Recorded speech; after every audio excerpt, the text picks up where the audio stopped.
All right. We're live, it seems. Yep. So, Chillcast. Yeah, we didn't wait half a year for it for this episode. I know we're breaking tradition. But we're actually I've got Yeah, Anadil over here with me. yeah, what's up, everyone? And as you can tell from the title, we're going to be talking about Broly. But we're also going to be talking about Broly. Yeah, yeah, the joke's funny now, isn't it? Yeah, it's Super Broly versus Movie 8, and it's going to be a pretty direct comparison of the two. And now that I think about it, Anadil, you're like fairly partial to both films, right? Yeah, I mean, I enjoyed both of the movies. Hmm. So, the plot with the movie eight is like garbage, but I mean, you have to look at the performance of the voice actor's job. I mean, it's quite pretty entertaining, if you Yeah. ask me. Yeah, and as far as I'm concerned, despite my grievances that I have with everything on paper that is Dragon Ball Super Broly, I watched it and I liked it. I'm not gonna say it was bad. I'm not gonna say it was terrible and that no one should watch it. Mm. But in a like just off of what I've seen, it's really interesting to see how many people are just standing this movie in every aspect and then, you know, also like within the same sentence just kind of calling out Broly, the original, for being absolutely garbage. Oh, I well, mean, looks like Oni's joined in here. huh? Yo, my microphone just came in from Amazon. So, you want to join in on this, huh, Oni? I mean, I guess. I guess we can have you in, but this is going to be a civil discussion. You know, I don't fucking care how strong your opinions are. This is going to be a genuine like discussion. We're going to give both films like a fair chance even though like to me I've got a lot of things that I can say, but what I want to say, like the flat out final thing that I will like even at the end of this, what my message is civil war. I Mm. mean, civil war for the anime community. I could guarantee you that if I had any clout in Annie Twitter and if I said this, they would just be like, "You're stupid," and they wouldn't listen.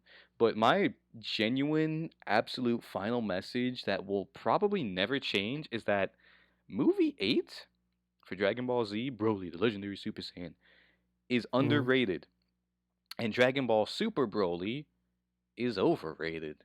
That is my absolute final claim. And yeah, oh wow, lynch me. I'll put down the fucking pitchforks, alright? I can hear the mob from here, god damn. But without any further ado, I believe it's time to actually, start getting into what we want to discuss. And actually, should we talk about the original or Super? That is the I question. mean, What's let's start off with the original with the because original? let's Yeah, go. Let's do it chronologically. chronologically. All right, yeah, let's get it. And Chronologically. if you're trying to join in, Oni, say so now. I can definitely just make the group shit here on Discord. Hurry it up. And I still have this here when I should be having this. I forgot. OBS. Yeah.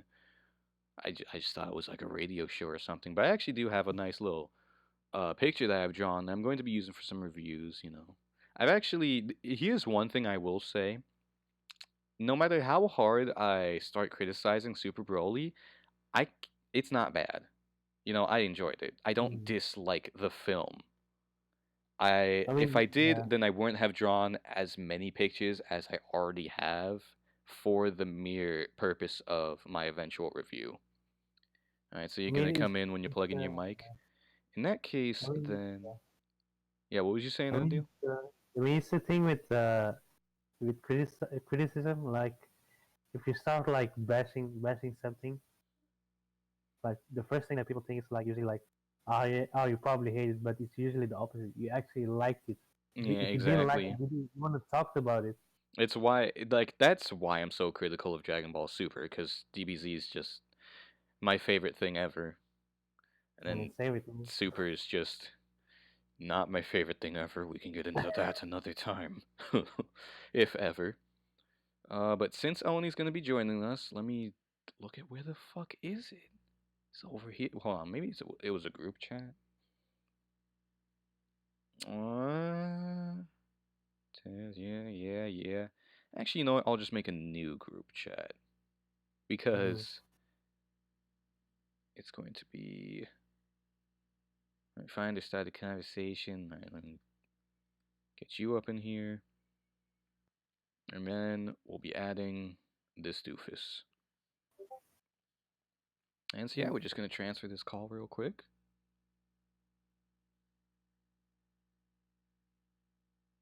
Right.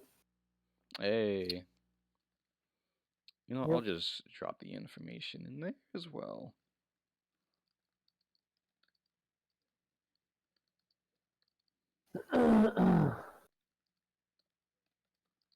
Y'all can just let me know if.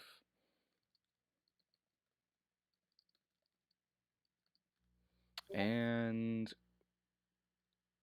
we sure are dilly dallying, but I do believe that even without Oni here, we can just kind of get on with the show. normally, So, normally, normally it should be. yeah, you know, we're only 9 million minutes in. It's okay. We ain't keeping nobody waiting. So, I guess I'm gonna start off by saying, movie 8 is. I haven't seen all the DBZ movies, but I think movie 8 is going to be one of my favorites. Like, the only exception, by a very large margin, mind you, is going Mm. to be Battle of the Gods. Like, that's just an easy, okay, yeah, best movie ever. Best Dragon Ball Z movie ever. And I that mean, does it extend, has its problems. yeah, and that does extend to my opinions on Broly. I think Super Broly is like, yeah, fine, sure. It's good. I like it. But I don't. It's not even close to Battle of Gods in terms of writing scenarios, but it does surpass in presentation and animation. Anyway, movie 8 plot breakdown. I actually kind of want to hear your opinions on it first because I have a generally positive opinion on the plot of Super Broly, So, or the, I mean on movie 8. Excuse me. It's the opposite. My opinions on Super Broly's plot and writing are a little bit low. ah, but the thing I like about the Dragon Ball Super movie is the change in, of course, with Broly, with the the silent guy who can't keep his rage like inside. I mean that a good step to Broly's character instead of like the typical like, oh, I'm angry. But I mean that's a good step with the story in my opinion. So you were cutting out a little bit there. So you were saying that you like the change that happened to Broly, and the fact that he can't keep control of himself is another thing that you liked, like the power he Yeah, has. yeah. So like a silent guy, like how to say, the quiet kid can't keep his rage under check.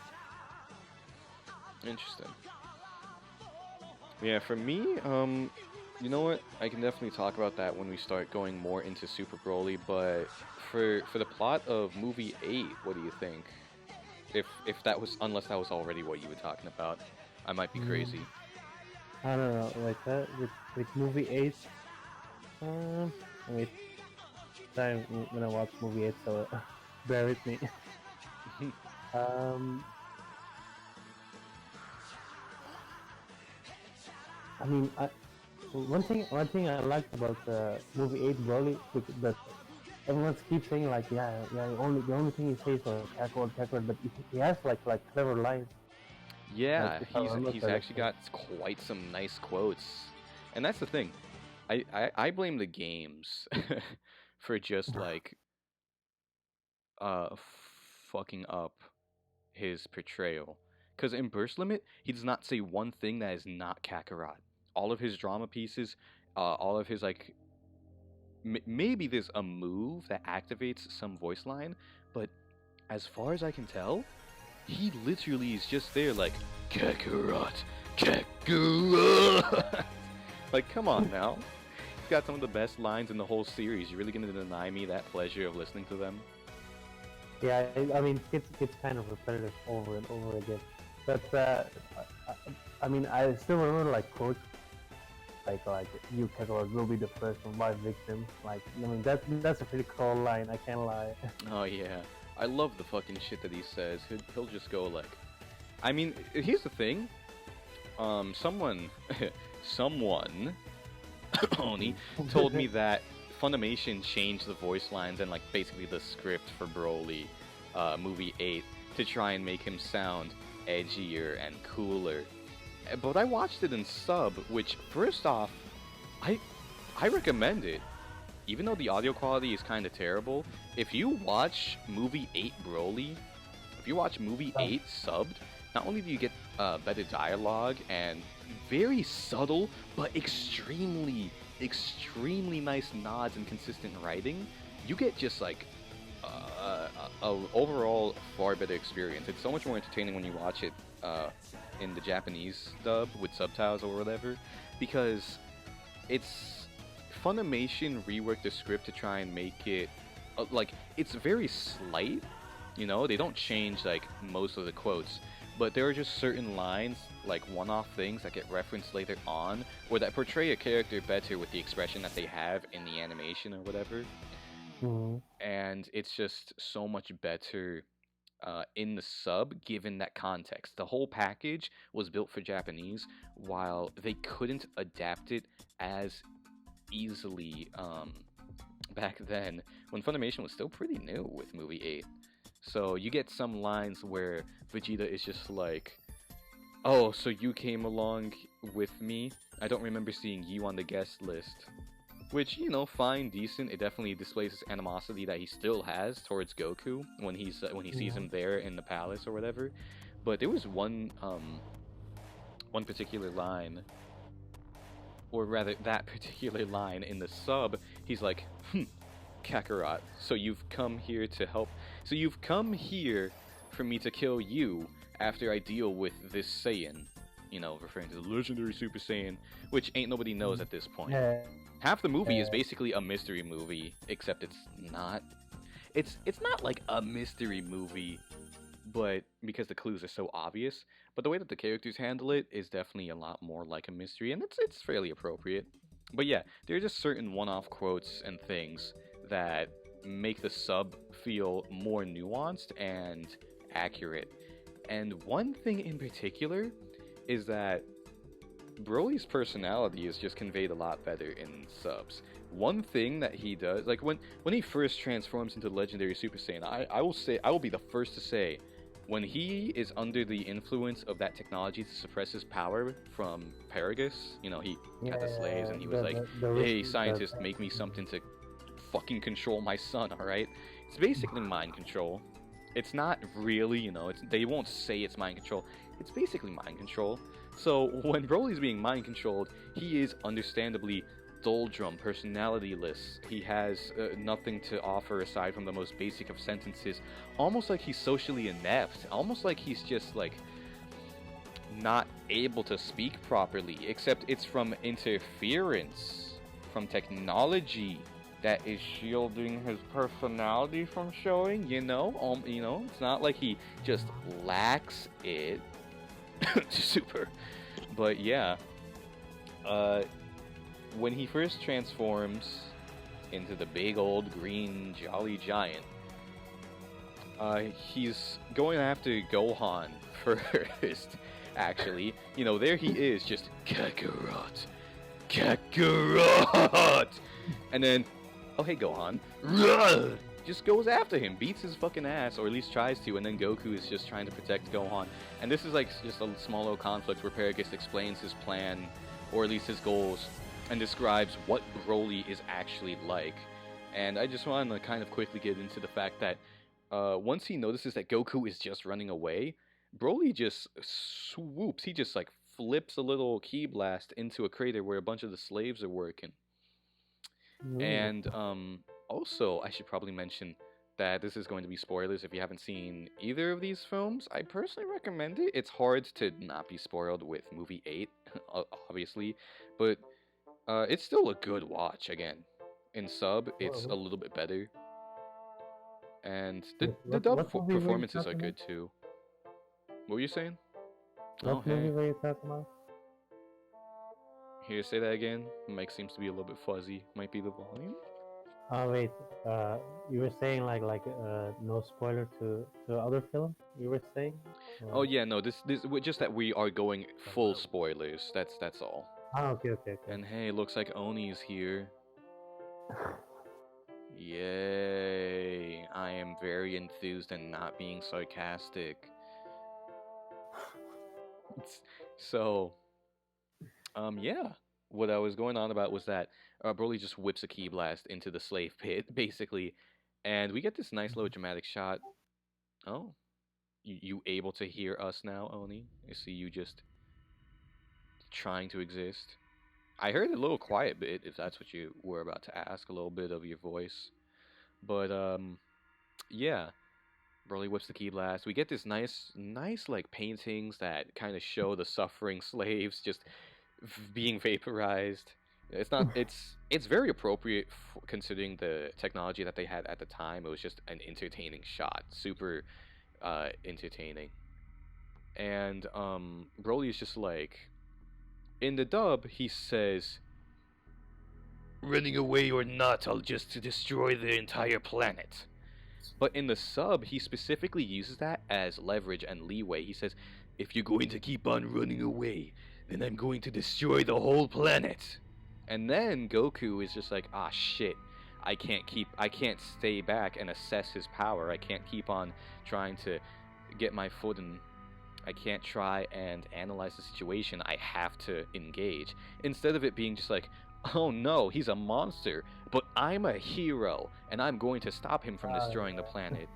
Even though, and that's another thing, in movie 8, the whole spiel with Paragus taking Vegeta to this new planet Vegeta was that the comet was going to come by and annihilate the planet with Vegeta on it as he makes a swift escape in like the only space pod or whatever. Or maybe he's going to make the ship malfunction. But the point is that he did not care. This is a direct quote. "I don't care for the well-being of this planet. It could perish, and actually I'm planning or I'm hoping for it. Like, I'm hoping to see this planet just be obliterated alongside you, Prince Vegeta."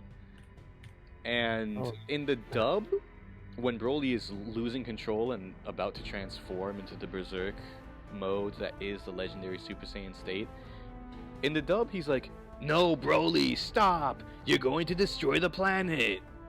Like, as if that wasn't the original goal. yeah.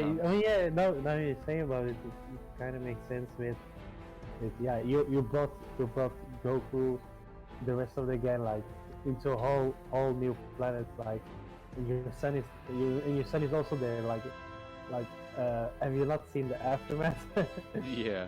He was literally just, in the dub, it was really awkward because he was like, "No, you're gonna destroy the planet." In the sub, though, he's saying, "No, Broly, calm down. Stop. Don't raise your ki any further." And it's like,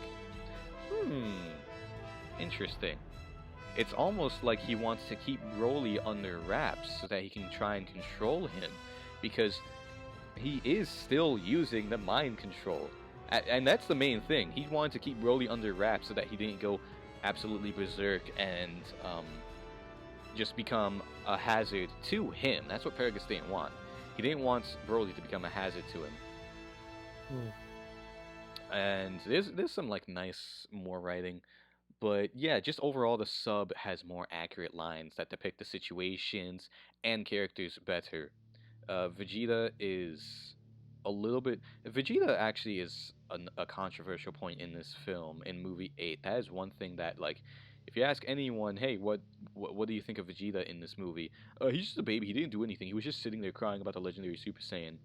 Which, like, this is before Boo. This is before the Cell games. This is when Vegeta was still prideful and, like, basically he just replayed his Frieza moment. in which he was broken by the overwhelming power and felt that it was unnecessary to even try and fight. He was confused at the persistence of everyone else because at this point, he saw himself as the strongest warrior.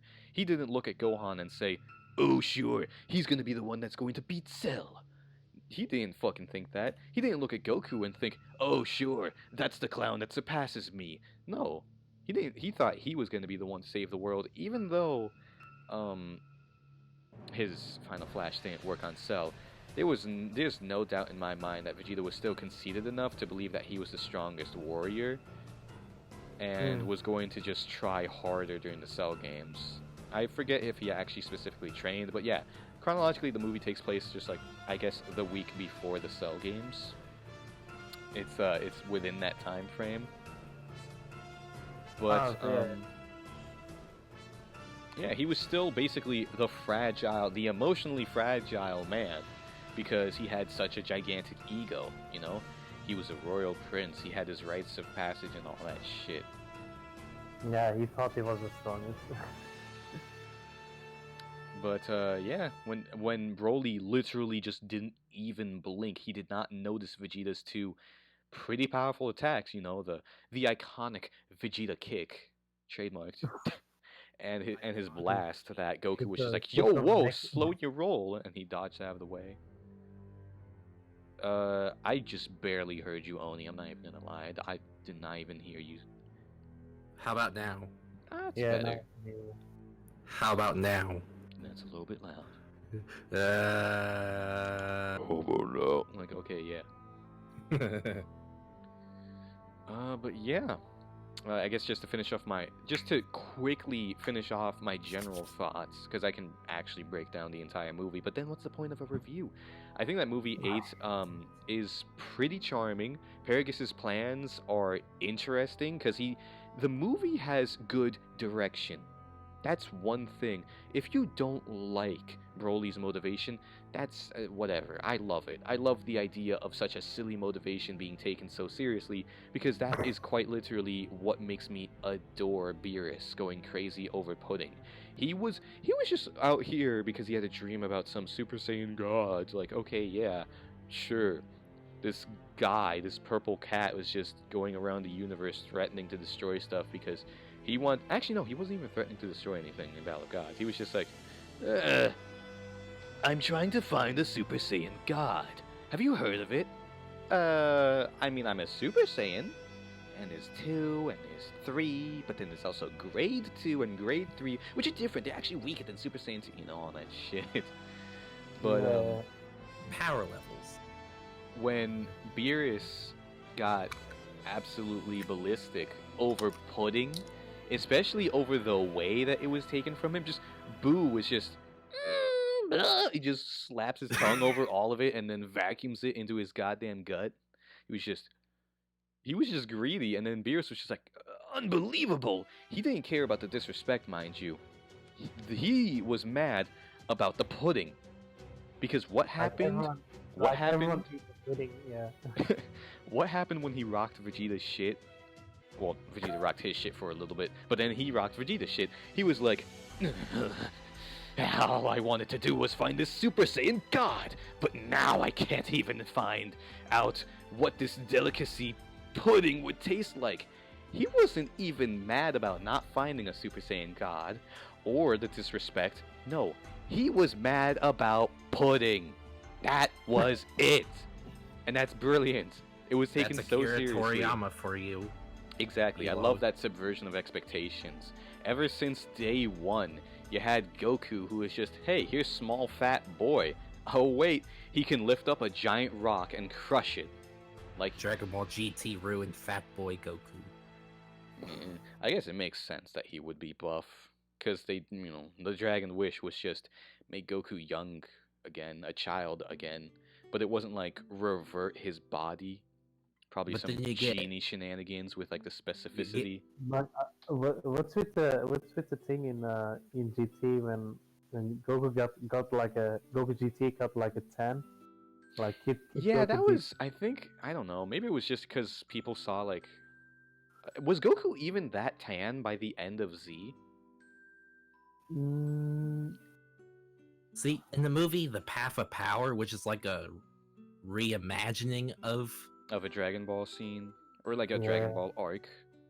of so the first basically, Dragon Ball arc, like when Goku Oh, meets really? Bulma and all that. When does it cut off? Right when like the Pilaf Palace Dragon Balls wishing for panties? Is that the general cutoff? I forget, but like in that movie, Goku is thin and tan. Yeah, that in was just the- new Toei using new Toriyama style. Just like how now with Dragon Ball Super Broly, it doesn't look anything like Dragon Ball Super. Thankfully. But, Yammy highlights. The yam. Actually, I meant more so the disgusting animation. I will die on the hill that Dragon Ball Super had bad animation for most of its runtime. It had good scenes, Yeah. don't get me wrong. Them Sheeta cuts, they were eye candy. The final episodes, that was nice. Takahashi direction, I like it. But most of it was bad. Not even talk about episode 5. Most of it was just bad, but I'm not gonna get into that. Fuck Super. We're gonna talk about that just another lifetime. I guess with GT Goku, with him being tan, I guess it was just a reference to the way Toriyama would sometimes watercolor him. Because sometimes Goku would look pale as shit, sometimes he would just be brown. So, yeah, Brown. that's usually the color he chooses. But it's just like a quick brown color, like don't care, like okay, it's a bit tan. Like, oh, okay, what the fuck? yeah. Like, have you seen Dragon Ball Fighters Z or Fighters, the Fighters. Goku model in It's- that? it is Fighters. Where he's kind of pale? Or do you mean the GT Goku? Oh god, I used the FGC slang. You mean GT Goku? I mean, he's tan in Fighters too. Like, I mean, it's obvious that he's tan in Fire because he's also based on the OG Dragon Ball Goku. Yeah, he's got some slight inspirations from both ends and some manga inspiration. But to get back on track with Broly, geez, I forgot where we left off actually, because I know I was talking about movie 8. Yeah, The sub were is better talking than the dub, and Broly has a pretty like nice. Oh, the direction. The direction of that film is really good, as well as like the art direction. The animation is not the best of the movies. It's not bad, I don't think. And I think the almost thought, aesthetic of the movie itself looks good. Like the backgrounds. yeah, the art like- of it. You got the background art. It's the art direction by all technicalities. Like 'Cause- when you think of most Dragon Ball Z like fights and all that, and most of the movies besides like 1 or 2, it takes place out in like nature, you know, or like in a desert land, or Just something you know, that's like. visually something we've seen before.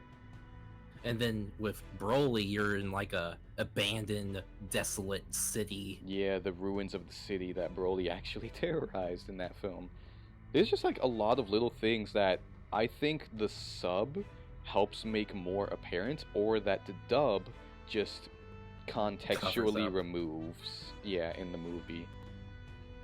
Which I have another thing to say, because I remember I was saying like how I watched some of the sub for Super Broly, because I wanted to compare some lines, a few particular lines that I wanted to just specifically check out, just like, hey, hold on, was that supposed to be In Super or original? in Super Broly? Okay. I went back with the sub and I checked very specific scenes, just like, are we sure that was the original line? Although the performances in that would be great, but anyway, to keep this more concise in regards to movie 8, yeah, it has phenomenal direction, and my evidence for that is to say that its general pacing is really good.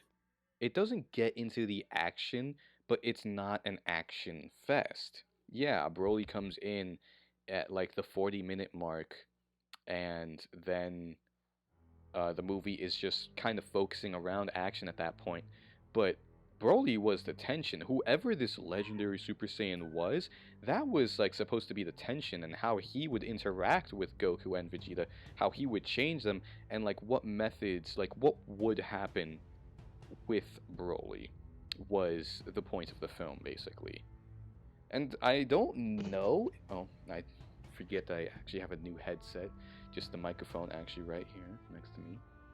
But New headset. I. That's right, it's a new headset. Any vibrations are gonna make sounds. I don't know if the movie aired in theaters before the Cell games, but like by all technicalities, every Dragon Ball movie has to have its main cast win, unless it invents a character that's like a good guy or whatever, and like yeah, sure, whatever, throwaway character, make him die, I guess. Like Tapion, he's movie only. I actually haven't seen that movie though, but What you haven't seen Wrath of the Dragon? I have not seen Wrath of the Dragon. Oh, I haven't seen come a on. lot. Damn, TR. you haven't seen that? I mean, that was a pretty solid movie. I can't lie, man. I just haven't seen it. I just haven't fucking found it. That's the simple fact of the matter.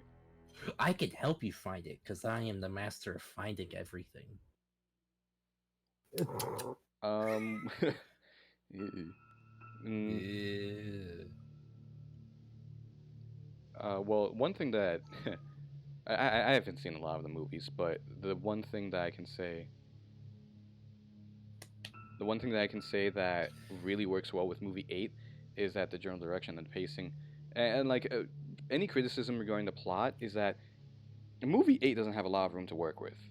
It's 1 week before the Cell games, and the manga, air like just being Manga. released. Manga.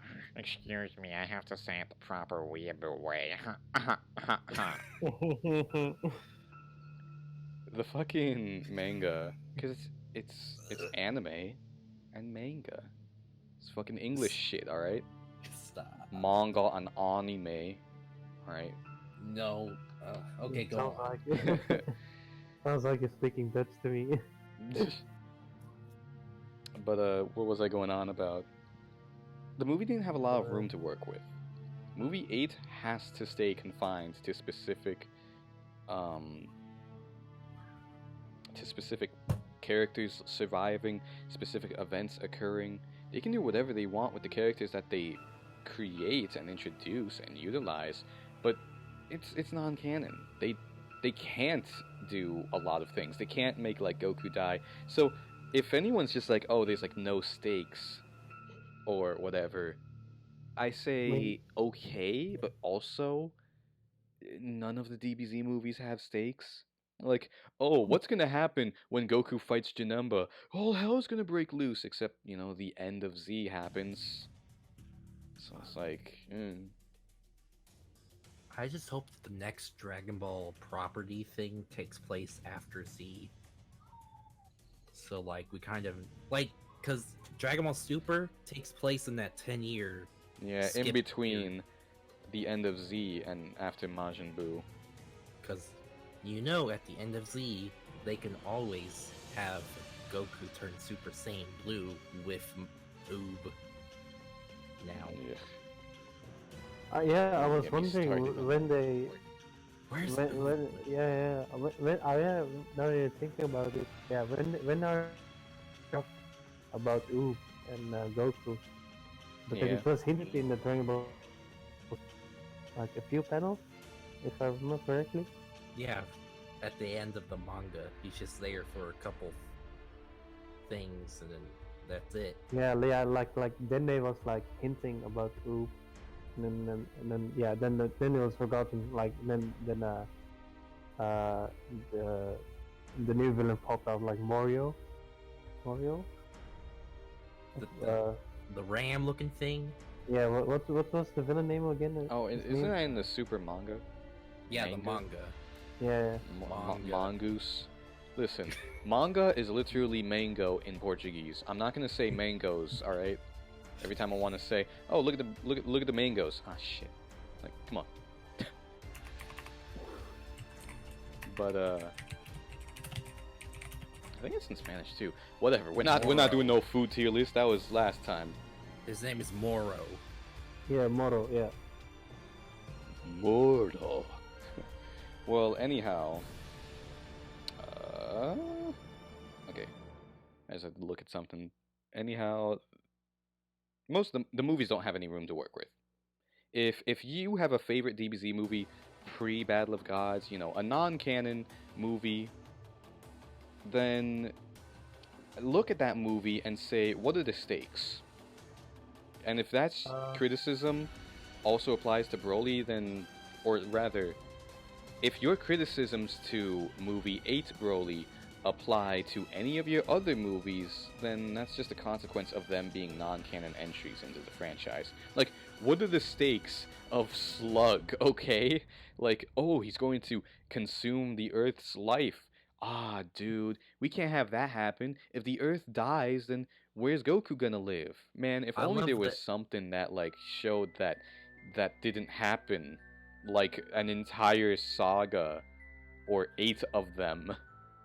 I Like, love the implication that Goku has healing powers and can heal birds and stuff. that was really that was fucking. the- That was. I that actually was think that was the just a cooler cool scene, scene. Yeah, and That's Cooler a- when he gets the Cooler. bird. That was pretty funny. It was just like, oh, the bird's fucking dead. Just kidding. Take some of my energy. I think as I far like Goku, like implying like Goku's Jesus, like Japanese Jesus. just go Jesus even. Wait, if Goku is a Super Saiyan God, then is Gohan Super Saiyan Jesus? Alright, it's not Then what is 2015. Goten That then? joke isn't as funny as I thought. You're giving Toei ideals. VTR. I hope I Just would like- give Toei ideals. Just like Topo, Topo, whatever. Man, I don't even want to talk about Toppo. I don't even want to think about that fat son of a bitch, stupid ass Lorax motherfucker who actually just transforms into a god of destruction. Oh yes, of course, it's just another power level. Silly of me to think that it could ever be anything divine. You know, it's not like we have Kamis or Kais or anything. Everything's just a transformation. You know. Yeah, Topo could show that Goku could be a. God of destruction. He could just Hakai. I mean, the manga already does that shit. Yeah. Whatever. I'm over it. Fucking. Canon and Most- Dragon Ball is dead. We got manga, we got anime, we got whatever. now. Correction, canon in Dragon Ball Super is dead. I can still just be an elitist and enjoy my Z content. Nice, fresh, canon, uncanon. You know, it's got its rules at least. Ironically enough, Dragon Ball Z is more consistent. I was gonna say I guess and Dragon mean- Ball are more consistent than what should be the most canon periods now. Like the think you mean rules that Dragon Ball Kai, but yeah, go on. I mean, I love. well, I love if you Z. watch sub, still I mean, I accurate. love Z, but Well, I mean, but if I rewatch Z again, like I have to watch Kai because sometimes when I look at Z, the lines are sometimes terrible. Yeah, I that's something I think everyone should agree with. Funimation dub for Z with like what was it, the rock music? It was a Falconer shit. Bruce Yeah, Faulkner yeah, and Bruce Scott Faulkner. Morgan and Yeah, in that dub, the dub with the iconic OST, which you doesn't mean the match. original 1990 something dub and not the remastered dub. Whatever is the one with the shitty lines where Vegeta's Frieza like, says Mondo. Mondo cool. And Frieza Mondo fucking cool. points out, oh, your shoelaces are untied. Sorry, but I don't even have shoelaces. Like, what in the hell think were that's- they on? Okay, VTR. There's a like That was a 1990 Funimation dub. It I was mean, there's Linda Young as two Frieza. There's like two versions of the Was Funimation. Linda Young Frieza? There's the In both of Funimation dub them. that tries to imitate. There's the Funimation dub that tries to imitate the Ocean dub, and then there's their original one that was probably in the mid 2000s, like early. That's 2000s. a remastered dub technically, but yeah, you're right. Then sure, that one, the one where it's. The thing that's but both versions have okay. The funny thing is, if you like listen to both the original and a remastered, The point is Um, that Dragon Ball Z subbed is still pretty consistent, even if the dub was wacky as shit. I say Kai because like there's things like when Gohan turns Grade Ape a second time, and then Piccolo destroys Goku's ship, and then later Goku's like, "Oh, I remember. There's a ship that my original ship wasn't destroyed, even though in that filler only segment we see Piccolo destroy." I mean, there's lots of filler-only scenes throughout Dragon Ball, like the Kienzan, the Destructo Disc. I love that fucking Princess- voice line. It just didn't Princess work Snake. against Cell. Princess Snake. Oh yeah. Oh man. But there's just like a Um, lot of like specific non-canon scenes that don't really impact too much of the story. I'm fine Makes with it like question. the sub of DBZ, or I would be fine. I haven't seen it entirely on my own yet. But no, Kai mean, is a my- better version, obviously. You know, it's more I accurate. mean, my they edit that favorite, stuff. my favorite filler from Dragon Ball Z is still the Goku and Piccolo getting a driving license. Like that shit is still fun, still too funny to me. How Chi Chi Right. has her driving license earlier in the series when we see her drive to the island, but then somehow she doesn't have her Alright, well, driving. Maybe it got expired, dude. You never know. But enough getting sidetracked with just the generality. Yeah, that's a word.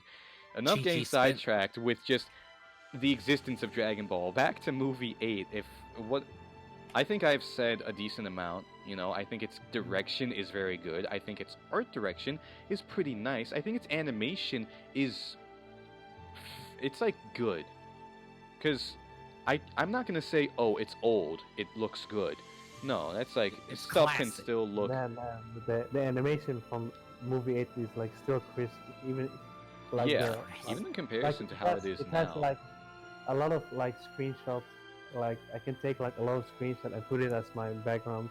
Yeah, my exactly. PC. There's lots of nice stills, and there's lots of good like scenes and clips. Like the animation is not bad, although there are some animation errors that, like, I noticed. That's a good way to put it. I noticed a fair amount of the animation errors, which I mean, really, it was just like 2 times when Piccolo was trying to encourage Vegeta, or maybe he's just mad at him. I don't know. When Piccolo was talking to Vegeta, grabbing him by the hair, he's just like, "Come on! If you don't join the fight, then what kind of a Saiyan Prince are you?" or whatever. And Vegeta's like neck is all blue instead of having to separate. You can still see the line. It's just like, oh, wasted skin. And then another scene where Piccolo's on the floor. Another scene with Piccolo, huh? And his fingernails are green instead of white as they displayed in the movie. It's literally super minor stuff, but in comparison to Super Broly, there just aren't animation errors. There are scenes that look different with different variety, like, oh, that shot of Broly does not look at all like this shot of Broly, even though they're in the same form. Or that scene with Gogeta has a pretty long chin and stuff like that. But it's still pretty minor off-model stuff that you can just kind of attribute. You can just kind of attribute it to the freedom that animators had during this film, which really did make it just really entertaining.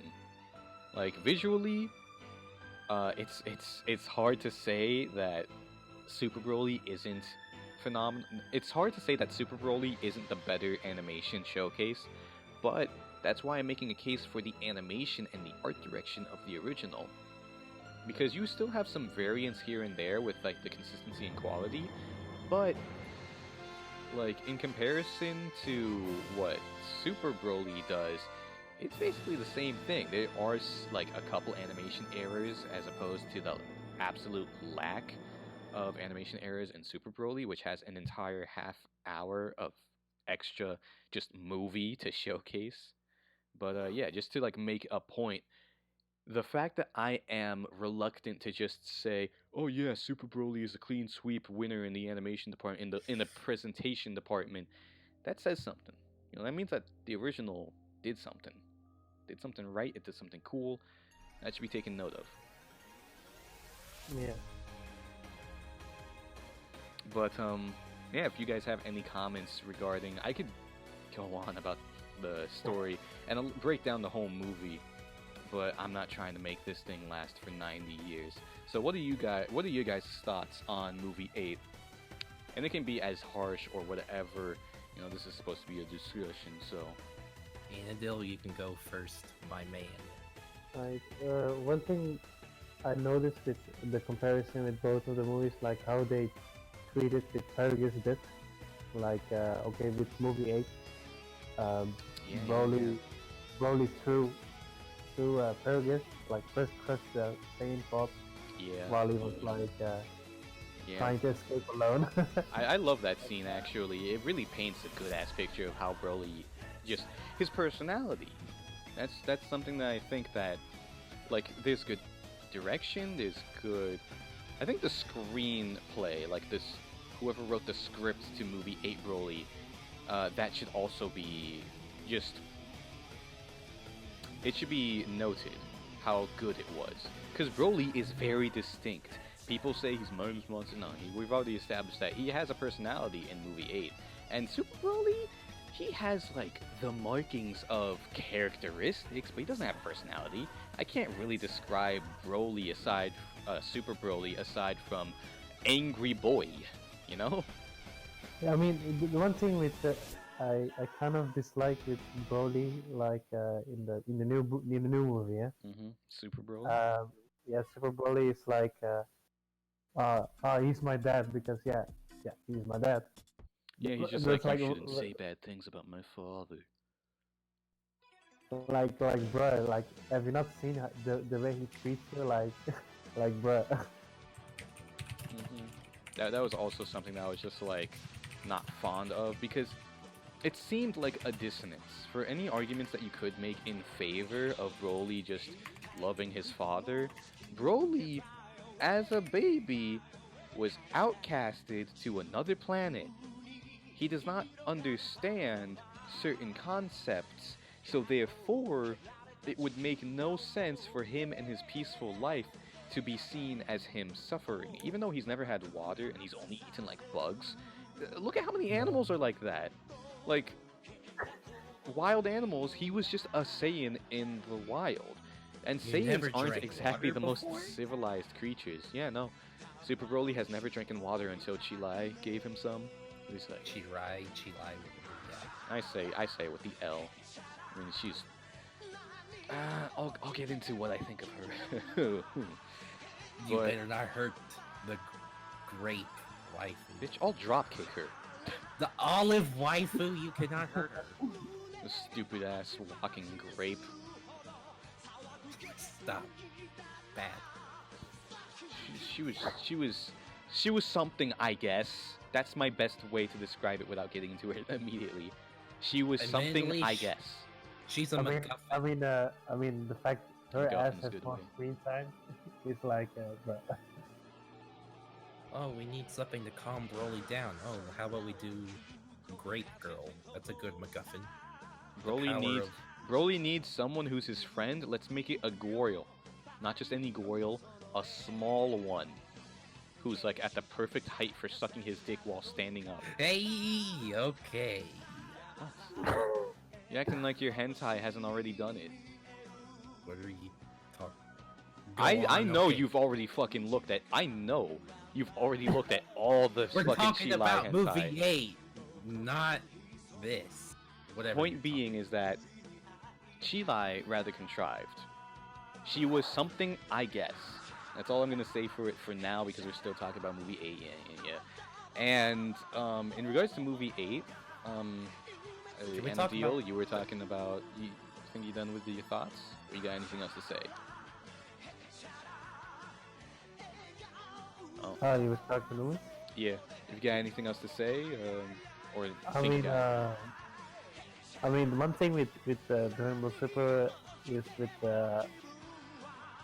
I mean they did the 3D animation justice, like the 3D, like if you Oh, yeah, compare the it CG. with the CGI with the Battle of Gods Yeah. and like there's a huge improvement, but I mean, if you look back to the scene where it turns to CGI when Super Saiyan God Goku versus Beerus, like when they were fighting in the mountain. There's some like awkward shots, and they linger for a Yeah. while. Like, Like, it's it gets- enough for yeah. you to realize what is going on, and you're just like, well, it's enough for you to realize what is going on quality-wise. You're just like, that doesn't look that great. But on the Dragon Ball Super one, the models look like exactly like the stills on 2D. So they make sure like the texture is like yeah, they like- look pretty good. pinpoints to the 2D one. Arc System did better, to be honest, but yeah, I was it's a lot about to better. actually get into that. I think that we've been spoiled with CG or 3D animated Dragon Ball characters because Arc System Works just fucking raised the bar, you know? It's I hard to mean, compete with that.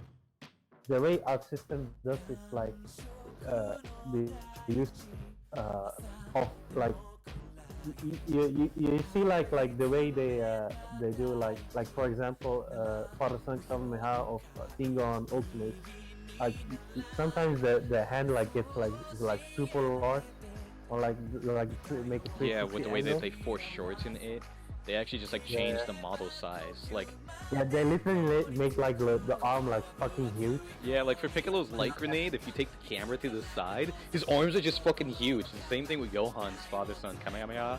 That shit is just like, oh, when he reels his arm back and it's all huge. If you look at that from the side, it's just like one giant arm, just like, ah, yes, this is a hand I masturbate with. If you make 3D animations, the thing with 3D is like you're not going to you're not doing a good job if you like show it like the full screen. Like to me, you're just wasting your time. Like if you want like a dynamic angle, like play with the camera also. You're not only playing with the model.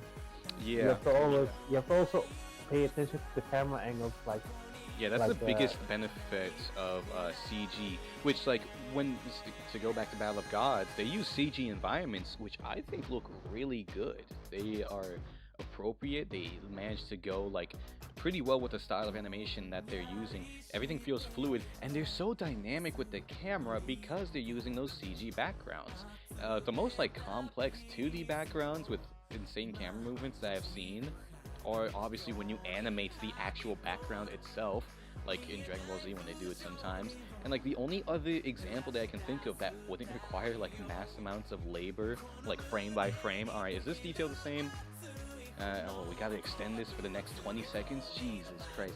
The only other like, I guess more cost-effective way that I've seen was just like Soul Eater's opening, which is the opening seconds where they have the camera panning around and the actual background painting is just like this long like it's a good painting. They got like the illusion where the background is like, oh yeah, at this point it's the center, as if you're actually within like the perspective of the characters.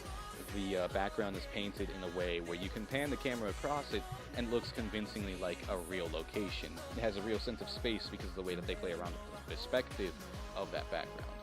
But CG just makes it so much more effective. That's why Attack on Titan looks so good sometimes, because they have brilliant CG backgrounds. yeah, usually CG is good for backgrounds and not for like dynamic shots like with camera. Sometimes the characters look like very awkward when they make like a certain movement. Like Yeah. especially with the scene with the colossal titan, like I think it was like the latest season where the colossal titan is like swooping with his arm, and like, it looks awkward frontal if you look at the frontal view. Yeah, there's definitely some things that CG can't perfectly replicate with, well, unless your Arc System Works, but most of the time, like, Arc System Works had a budget for a whole ass game that was theoretically going to have infinite replayability. You know, this was going to be a game that lasts a long time, and it still is. It's getting the DLC, it's having a new season of DLC, and, you know, they're keeping with this game. Meanwhile, for like a show or a movie, if they make CG characters, that's gonna cost a lot of money. They can't have like the reason why they don't always use CG characters, why it's not like it's just a CG film Dragon Ball, is because CG films cost a shit ton. Yeah, I mean that's what I don't understand with like okay, which one is more comprehensible, like CG or 3D? But both of them are equally fucking expensive. Both have their ups and downs. Like with Yeah, animation, or with traditional, with 2D animation, you can just play a lot more with the characters and their forms, and it won't be as expensive. Meanwhile, you need to make some of the most complex shit in the universe just to try and make some characters' eyebrows move convincingly. Like, Mhm. you need Yeah, the thing entire is- engines just to simulate hair moving. Yeah, but I think the way Arc System animates is like so on a whole other level. Like it's like the amount of experimentation they did with their models is fucking insane. Like you can tell the like the amount of experience they had with like I mean of course they did like 2D games, so they got their experience from that and to overcycle it to 3D. So the way they animate is like okay, make a 3D animation, but But imagine it's like they cut make it the 3D imitate out. the traditional animation. That's something, Like, especially with the way that they have. They basically key pose every frame. That's literally what ArcSys does. They're like, okay, well on this, because they don't use like, normally in 3D animation, you have key poses, and then like, yeah, and then the models are tweened like in those key poses. So you can have an arm move from left to right, and it's gonna be smoothed out by CG. But if you want some like overshoot when the arm is swung, that's like another key pose and stuff like that. But it's just like generally like you have an engine processing. All right, this is what it would look like from point A to point B to point C, D, E, whatever. But ArcSys is just like, oh, we're not going to make it a smooth motion. No, it's just every keyframe. We're just animating with models, you know, stop motion practically. Yeah. Oh, yeah, basically that. It's like really sick. But to get back on track, yeah, the CG and the overall presentation in Super Broly is pretty nice. I mean, I guess since we're still talking about movie 8, or do you want to? I already know my thoughts. I do. You already know your thoughts. Oni, what do you think of? I think the Movie 8. atmosphere in movie 8 is better than the new one. Like I feel like the overall environment in movie 8, like Yeah, the like, atmosphere. Again, I think it has to do with the art direction. But yeah, go on. yeah, like because like in movie 8, it's like an abandoned city, and you can see like from like very far distances, like mountains and destruction. Yeah, it just doesn't all feel looks like just a desolate. generic location number 37. Even And though we then- do get some nice shots of Planet Vegeta in Super Broly, they you know, I actually did not have the most like I wasn't that interested in like the beginning of the film basically. I didn't mind the retcons, but I didn't really I don't think that the beginning of that film contributed that much. It was kind of important for the retcons, but you know what? I can get into it later. Yeah, go on with what you were saying, Oni. Well, How you were talking Okay. about the atmosphere of movie And, like, 8 and in- all that. it's like really good. Like it's a memorable environment. Broly Yeah. as a character, I'm not going to detail about that, but he is memorable. Cause like honestly, who cares about Lord Slug? And Turles, okay, he's evil Goku, but besides that, who Yeah, cares? Goku Black. Dude, remember when Dragon Ball used to be original? Super doesn't. Oh yeah. It's, I like how like the martial arts and the skill based. so Yeah. everyone was hyped for Goku Black besides you, VTR. Bro, fuck Goku Black. It's just Turles. Alright, whatever.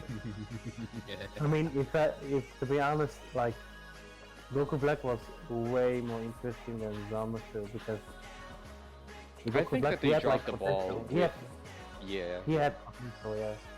I think that they dropped the ball with Goku Black, or at least that entire arc, because they could have actually made it evil Goku from Bad Timeline somehow, but no, Ginyu someone 2.0. took his body. Exactly, it was a mix of fucking Captain Ginyu and Turles. It was stupid. I mean, the thing with Goku Black, like, I like the idea that Zamasu is like, I think with Melavelli, like if you remember the creator of Dragon Ball Epsilon, does anyone know him? Like fan animations of this? Oh yeah, Mastar Media who made the evil Goku. No, Dragon Ball Epsilon. Do you know the Oh, series? Epsilon. I Absalom. haven't seen anything for Absalon, AF, Multiverse. Basically, most of the DBZ or Dragon Ball fan projects, I guess, that are pretty big, I know jack shit from. Like, I don't Oh man, fucking I know remember any of that. that was the time when there was like no Dragon Ball Z content, so we had to like look at Yeah, fan animations and fan manga. yeah, it was the drought of Dragon Ball, and you just had the games. Yeah, I mean the thing with I think the way that Milavili has done it like with Goku Black. I think there was like I don't know which exact fan animation it was. It was a fantasy fight of Goku Black versus Gohan Super Saiyan 4, but it was like after the future. And I think there was like a scene where Izawasu is like getting more and more comfortable with the Saiyan heritage of the Saiyan blood. So it's like it was like one scene where Zamasu like is turning into a baby, but the like you can tell like you know the scene with the Kurama in Naruto, like the Nine Yeah, Tails force is yeah, like the Nine taking Tails. over. It's like taking over Naruto. It's like same with Zamasu, like the Great Ape uh, taking over Zamasu completely, like his personality has completely switched to a Saiyan like Huh. figure instead of a god like figure. So I found it clever of him. Yeah, that sounds decent. That's kind of funny how like just fans of Dragon Ball can work with the shitty characters better. I'm still of the mind that Super just has it introduced a bunch of shitty characters aside from Monaka and Champa. Those are the only good ones. How Yeah, dare you Monaka. hate Kale? Monaka is You almost made me yell. You almost made me just explode. Y'all know when Broly Kale. transforms and like he just Kale, like his body Caulifla. rips apart and like you know like he just explodes and then you just see angry buff man. Yeah, that was almost me right now. it's ma'am. It's ma'am. You know that meme? Yeah.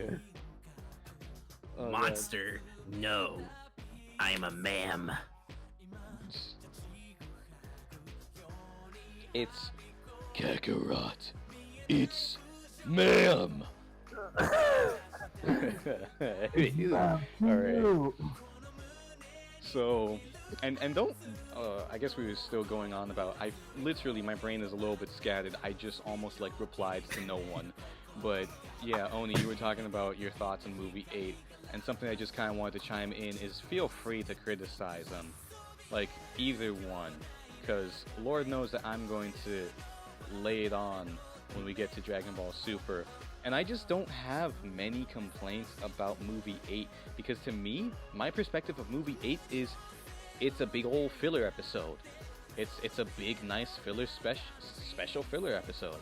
And Or as the prototype such, season 1 of Dragon Ball Super 2. We could have a whole other season of brand new as movie 8 stands, what I was meaning for that is movie 8. To me, movie 8 Broly is just one big special filler episode. And in that perspective, I am very accepting of the film. It doesn't do anything egregious and it works within its limits. Meanwhile, Super Broly had no limits, but it felt like it did. For no reason. And I hate it. Or I hate that aspect of it.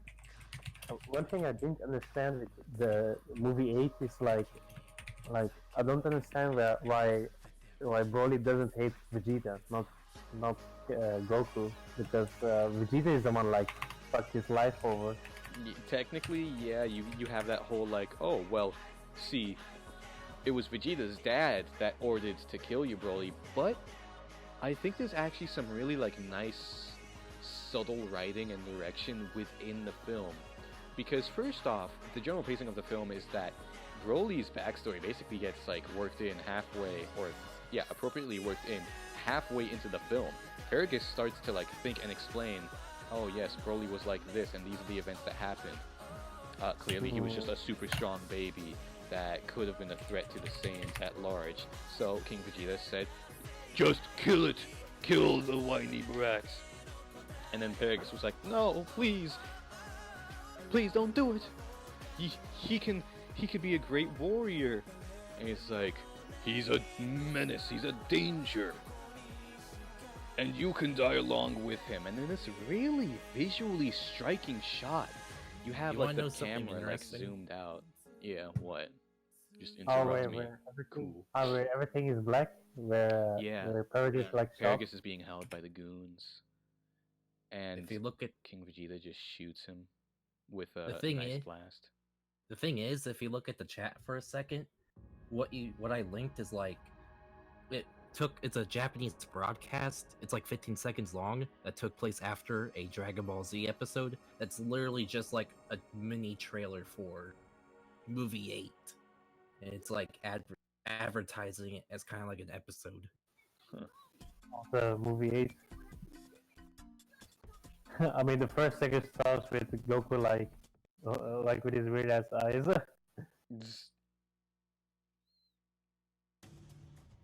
Alright, let me just. Alright, God, there we go. God, I don't like how the eyes are like drawn in the first few seconds. Like it's like too close. Yeah, just fucking cross-eyed Goku. Oh god, I've seen that meme before. I've seen the one with someone edits it so that it's fucking cockeyed. They're just pointing outward. It's pretty great. But And you may call me trash, but I have respect for both the Japanese music and the English music. I like both the soundtracks. you I look know like- that you sound like you would enjoy the fucking Disturbed rock. Just actually, didn't that song actually fucking Down with the Sickness? Didn't that actually play in Cooler Movie? No. Down with the Something Sickness didn't play in the Cooler Movie. What band are you referencing? Disturbed, Down with the Sickness. I just Oh, this. No, not that, but fucking. Wait. I mean, I know think Disturbed actually does. I know Disturbed makes an appearance in, or has some music in one of the movies. it's the game. That's the name of the Disturbed song that's in Cooler's Revenge. The Oh. game. And here I thought it was Wait, Down with wait. the Sickness. Now, there's also which, Drowning meme Pool. song. you I've heard mean of that. Dragon Ball? Yeah, it was Drowning. God, I haven't heard that name in a long ass time. It's been like what 6 years since I first heard of them on Pandora. Just like, oh, Drowning Pool. I mean, that's when Cooler like swam through Goku's Kamehameha, Hurricane Kamehameha. I mean, that was a nice shot. That Shot was piece. conceptually a fucking awesome shot. I love it. It was just he just swam through a Kamehameha, you know. I mean, that's badass enough. Like It's like he the swam- best he- thing he ever. literally dives into the into the beam, then pops Mhm. out and punches it. Like Yeah. what the fuck? And this is like when he's using the Kaioken, he's like fucking working his ass off, and then Cooler's just like, nope, sorry. Where's all that bravado? There's also Deftones in it with Change, which is when like Goku becomes Jesus.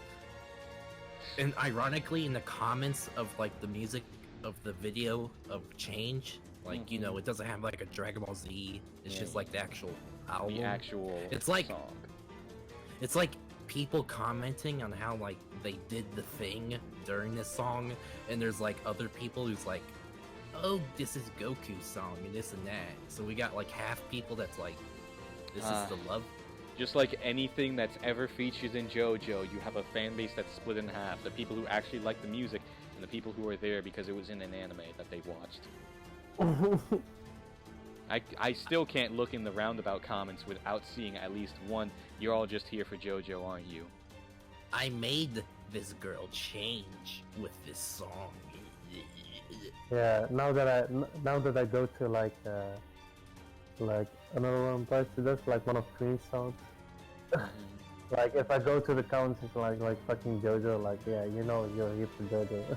Yeah. Like, just my favorite song in the English soundtrack of Broly, besides, you know, the, I forget the name of it, but the main one, Broly's theme, you know?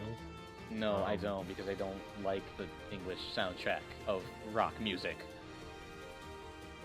It's just so anti-Dragon Ball. Yeah, Pantera's 10. That's the Broly one, where it's like, um, you know, never mind. But there's also Haji or Haji, Day After Day, where it's like, I don't know how much I'll take. Day after day. You know, just Well. like that. Well, at this point, we've been going on for like what, an hour and 10 minutes live. Oh shit! I'd like to talk about movie 8, huh? I mean, how about we end it with the best scene in movie 8? Like, how about that? All right. You know, The okay. Goku. What's the best scene? I have a lot. Ooh. Okay, first off, y'all go first because I actually mean, love this for me- movie, so I for don't know what me- my best scene is. For me, the best scene is when Goku like fully charged a Kamehameha and Boy just walks. And he's walks just sitting forward. there, yeah. He's just standing there. He doesn't even. He's stepping towards Goku, but then when Goku finally has it ready, Broly is just standing there. He's not moving. He doesn't want to punch me. He's just like, Come He's like, yeah, shoot me. Yeah, sure, shoot me now. and then he fires it, and it's just nothing. Giant ass explosion almost demolishes like the city block, and it's just And like, then- and then fucking grabs him by the head. Like, and wow. then punches him. That is such a visually striking scene. This is what I'm talking about with the direction. You have scenes where they use color so well, and it's just used to such a dramatic effect. Like, for everything that Super Broly does with line work, I think movie 8 does with color. Like, on an equivalent level of experimentation the and use of genuinely... color. Yeah, the use of color in the movie is like fucking amazing. Yeah, like like with I was green talking and- about how and when blue. King Vegeta was like trying to kill Paragus and he blasted him away, it was just such a striking scene because you have just this all black background for a second, and then it's just you got the little flash of the impact, and he just shoots, he reels all the way back in this beautifully smooth recoil, and he just like blimbers and limps around, and then he rolls on the floor. I And liked when it they- like Oh, you know what? Actually, there's one more thing that I have to talk about with Broly. To I everyone, like- yeah, go on. Actually, I can save mine for later.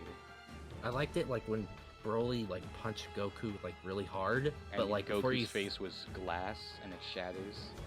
yeah. Oh, yeah, that scene was also nice.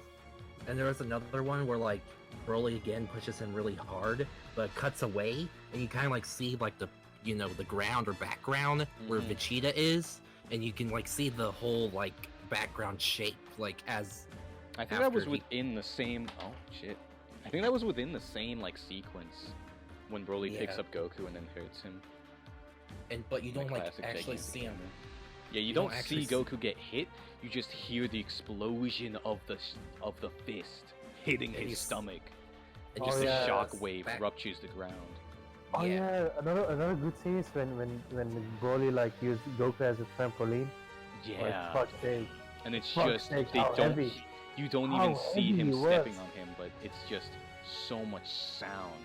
And to actually go off of that, here's another reason why the sub is better. Even though the audio quality is like poor and fuzzy and whatnot, the Mhm. sound effects are of an appropriate volume. All the sound effects in Funimation's dub for that movie are so quiet. I remember watching the sub and I'm just like, oh my god, that fucking punch, dude! I it's think Because I heard it. I heard everything. It wasn't like ear rape, but it was loud. It was Where did you- booming, and then the shockwave happened. Where did you watch movie 8? Because depending on like what player, because sometimes 5.1 surround tracks, if you don't have it like down converted to stereo, it sounds like the sound effects and music sounds quiet. It was Well, literally the same version of the movie. It was just like in the options, one was dub, the other was sub. Like both were just rips. Did you watch some Dragon Box or something? But yeah, in the sub, the sound effects are louder, and I was like, oh my god, that sounds so good, because I could actually hear everything, and the way that they would trail off into the distance, it really just sold the power. Like when I first watched that movie 8, I was just like, damn, he's strong. But when I watched it in sub, I was like, Oh my fucking god, he is strong. The thing is, it's like ironically, Toei gave Funimation like an inferior audio thing of the movie soundtracks. Well, not Yeah. soundtracks, but audio tracks. Yeah. But like in the new Toei remasters, they use the same audio as like the laser discs, which is like a lot clearer than what you probably heard for the Japanese soundtrack. So it's gonna be mono still, like I Yeah. think mono or probably something. But you know, it's gonna be clear Japanese, so you may want to check that out. Yeah. Well, to cap off my own gushing of movie 8, which I genuinely believe is underrated. It has too good of a direction for people to say, it's just a movie. Like, Cooler's movie didn't fucking have those kinds of scenes, right? Cooler's movie barely played with color. It did, but it barely did. BoJack? Like, Krillin was in some sort of lava dome or whatever, I forget where or why. But when he was fighting Zanya, that was like the most like unique location. Everything else just kind of looked like, yeah, sure, it's there. You didn't think Gohan at the very end when he's about to That was kill it. BoJack? That was looked like interesting? when Gohan was literally murdering BoJack's henchmen and then messing with BoJack himself after being a Super Saiyan 2. Those are like the only other like visually striking scenes I can think of. In the other movies, I mean, yeah, I've seen clips and abridged, so I have an idea. Metacooler, there's another movie where they just don't really play with color. It looks good, but it's not great. They don't play with their assets. They don't go out of their way to have some unique and visually striking direction. That is something that movie 8 has above most of its contemporaries, if not all. And that's what it has above its own reboots. Super Broly looks amazing, and it's experimental with the line work and all that, but it's not as experimental with the colors. Yeah, we break dimensions and we go into crazy Cloud Cuckoo land, but you're not playing with the characters' colors. Nah, the most they do with the characters' colors is change their hair. It's Super Saiyan Blue. I mean, Super Saiyan God, Super I Saiyan. think that, Super Saiyan. I think that's why my favorite ball of the ring in that movie is also fucking insane. Your favorite what is the when? You were cutting off a little bit, and a deal. No, with Fusion Reborn, like that Okay, movie yeah. is like fucking insane with Yeah, colors. I need to watch Fusion Reborn too, because again, I've only Remember the really links I seen sent you, clips. VTR? Yeah. That has the better toy remaster, but I Yeah. get it. can we start talking about Super Broly? We were talking about our all right. To end this all off, my favorite scene. Actually, wait. Allow me to break down just literally a couple of key segments in that film. People are always like, "Oh my God, what a dumb motivation! He hated Goku because he cried." Yeah. Broly was a baby. Saiyan babies are not some sort of like higher beings who are conscious of their surroundings. No. All Broly knew was that there was some jerk off, some jackwad, some douchebag, some fucking asshole who was born on the same day as him and would not let him sleep. But on that day, where he was being bothered the most, he got stabbed in the stomach. He didn't know what was happening. We don't even see the Saiyan that stabbed Broly as a baby. But you know what Broly heard? Goku crying. So, that traumatic experience, technically, it's a tiny bit of a reach. That much I can kind of say. But, actually no, it's not a reach. I can So it's like, determine it's not a reach at all, because remember at the end of the film where this big, strong, invincible man who hasn't gotten hurt so far by anything gets punched in the stomach once and then blows up? They literally show a flashback while Goku's hand is halfway through his gut, and he hears Goku's crying as he's being picked up by the Saiyan in the flashback about to be stabbed. Of So course you're the weakness is going to be the wound in which he was stabbed. It's subtle, but it makes sense. They're not gonna hammer it home just like, ugh, my stomach, no, where I got stabbed, ugh, Kakarot, how could you know? No, it was just a coincidence, but they used that kind of subtext to elevate the presentation. And that is the kind of direction and screenplay writing that I think really makes this movie underrated. People just take it at face value saying it's just a movie where Broly's introduced, nothing special happens. But all the characters act pretty in character. Vegeta has a repeat of the despair he felt when Frieza just didn't care about his power. You know, this wasn't the first time Vegeta's been emotionally broken, but this second time, he didn't even care about crying. He was just, oh man, I guess I can't do anything. Again, it wasn't so much shocking devastation to make him cry, but it was the same kind of broken despair that we've seen before. And like, he didn't have anyone to throw him into a fit of rage. He still wasn't as attached to Trunks, and he didn't even see Trunks get beat up. You know, he was sensing and seeing the fight happen from a distance, but he was just broken because his pride was broken. Broly didn't even notice Vegeta for both of his pretty strong attacks. So, it's like, the flaws that you can try and pick out for the movie don't really hold their water when you actually take a moment to think about it. If you don't like the motivation, that's fine, but it's not a bad motivation. Because Broly literally associates his near-death experience as a baby, which, by the way, Zenkai Boost, just like, with Goku's crying. And he associated basically his life being ruined, almost dying, with Goku. That's all he knew. He knew Goku was a piece of shit that wouldn't let him have his nap time, which that in and of itself is a hilarious motivation that was taken very seriously, but it has that subtleness to it that allows it to be taken seriously. I'll be right back, guys. Understandable. So yeah, that's kind of like what I think it's about movie 8. People don't realize, people are just like, oh, why is his weakness his stomach? Oh, why does he hate Goku so much? Well, that stuff is established within the film. Very well, might I add. It's not ham-fisted, it doesn't take too much time, it's just kind of, oh yes, this is what happened to Broly, and to anyone who's attentive during the film, they can see and notice these things. And on my first viewing back then, I didn't. You know, when I watched the dub, and it wasn't the dub changing the script, no, these were purely visual elements. It was show, don't tell.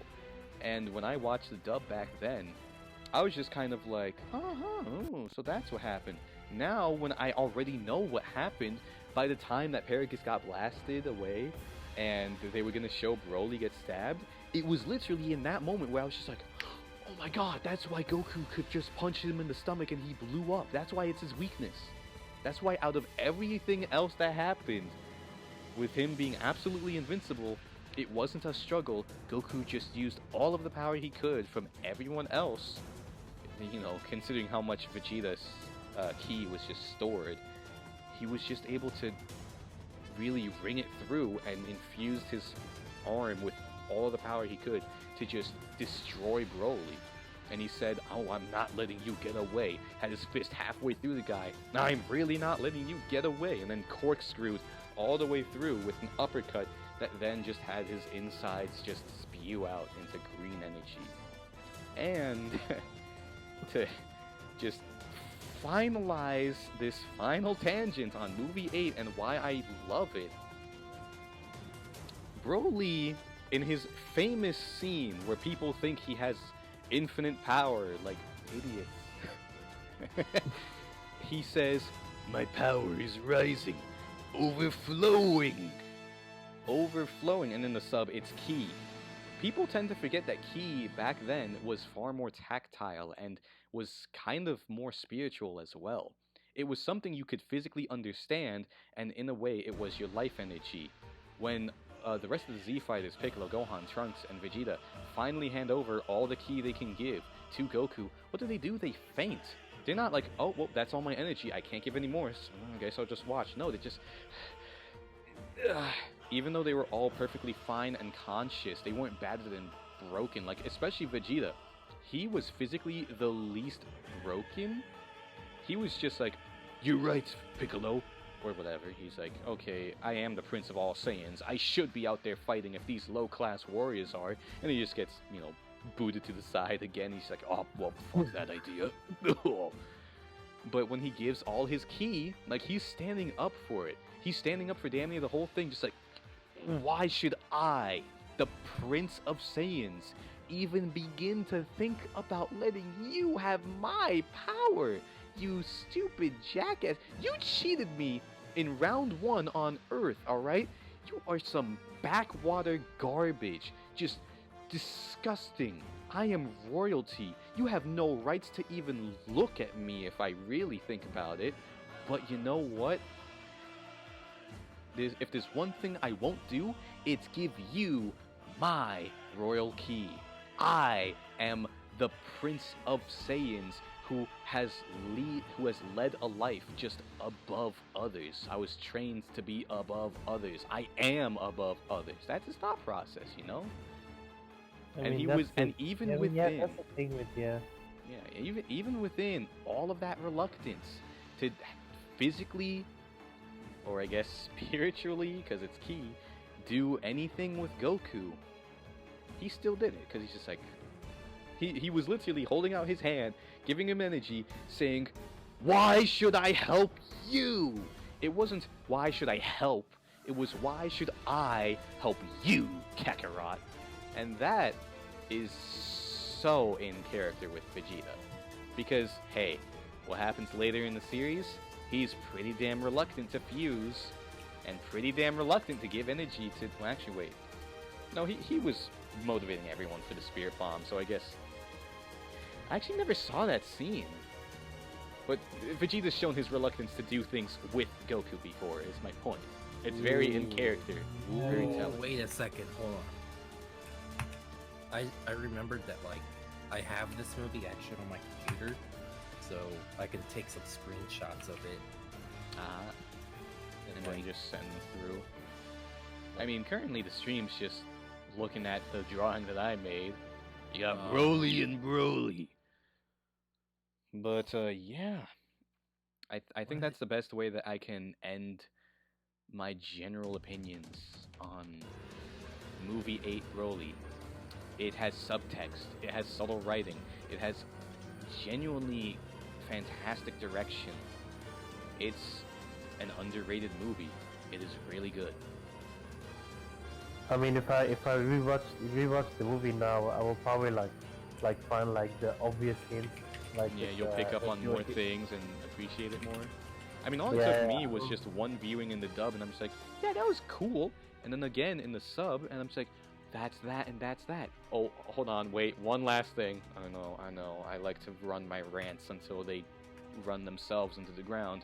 But when Goku finally stopped running, and he was just like, "You son of a bitch, how dare you use the whole entire planet as your hostage? How dare you kill those slaves?" And then you go Super Saiyan and all that. You get that cool scene with Goku, Super Saiyan, Gohan, Super Saiyan, and then Trunks. Jacket flies off, tears apart. Super Saiyan! Type of shit. Mm-hmm. And, I think just before, in between that point, Gohan was like, he's gonna destroy the entire planet? He's a total monster. Or no, excuse me, I don't want to butcher this at all. The exact quote was, "This Broly, he's the devil." That was something Gohan said. And Broly just kind of laughed, and he was like, now I can finally kill you, Kakarot. And also, like, all the cool lines that he says in the dub were basically said in the sub.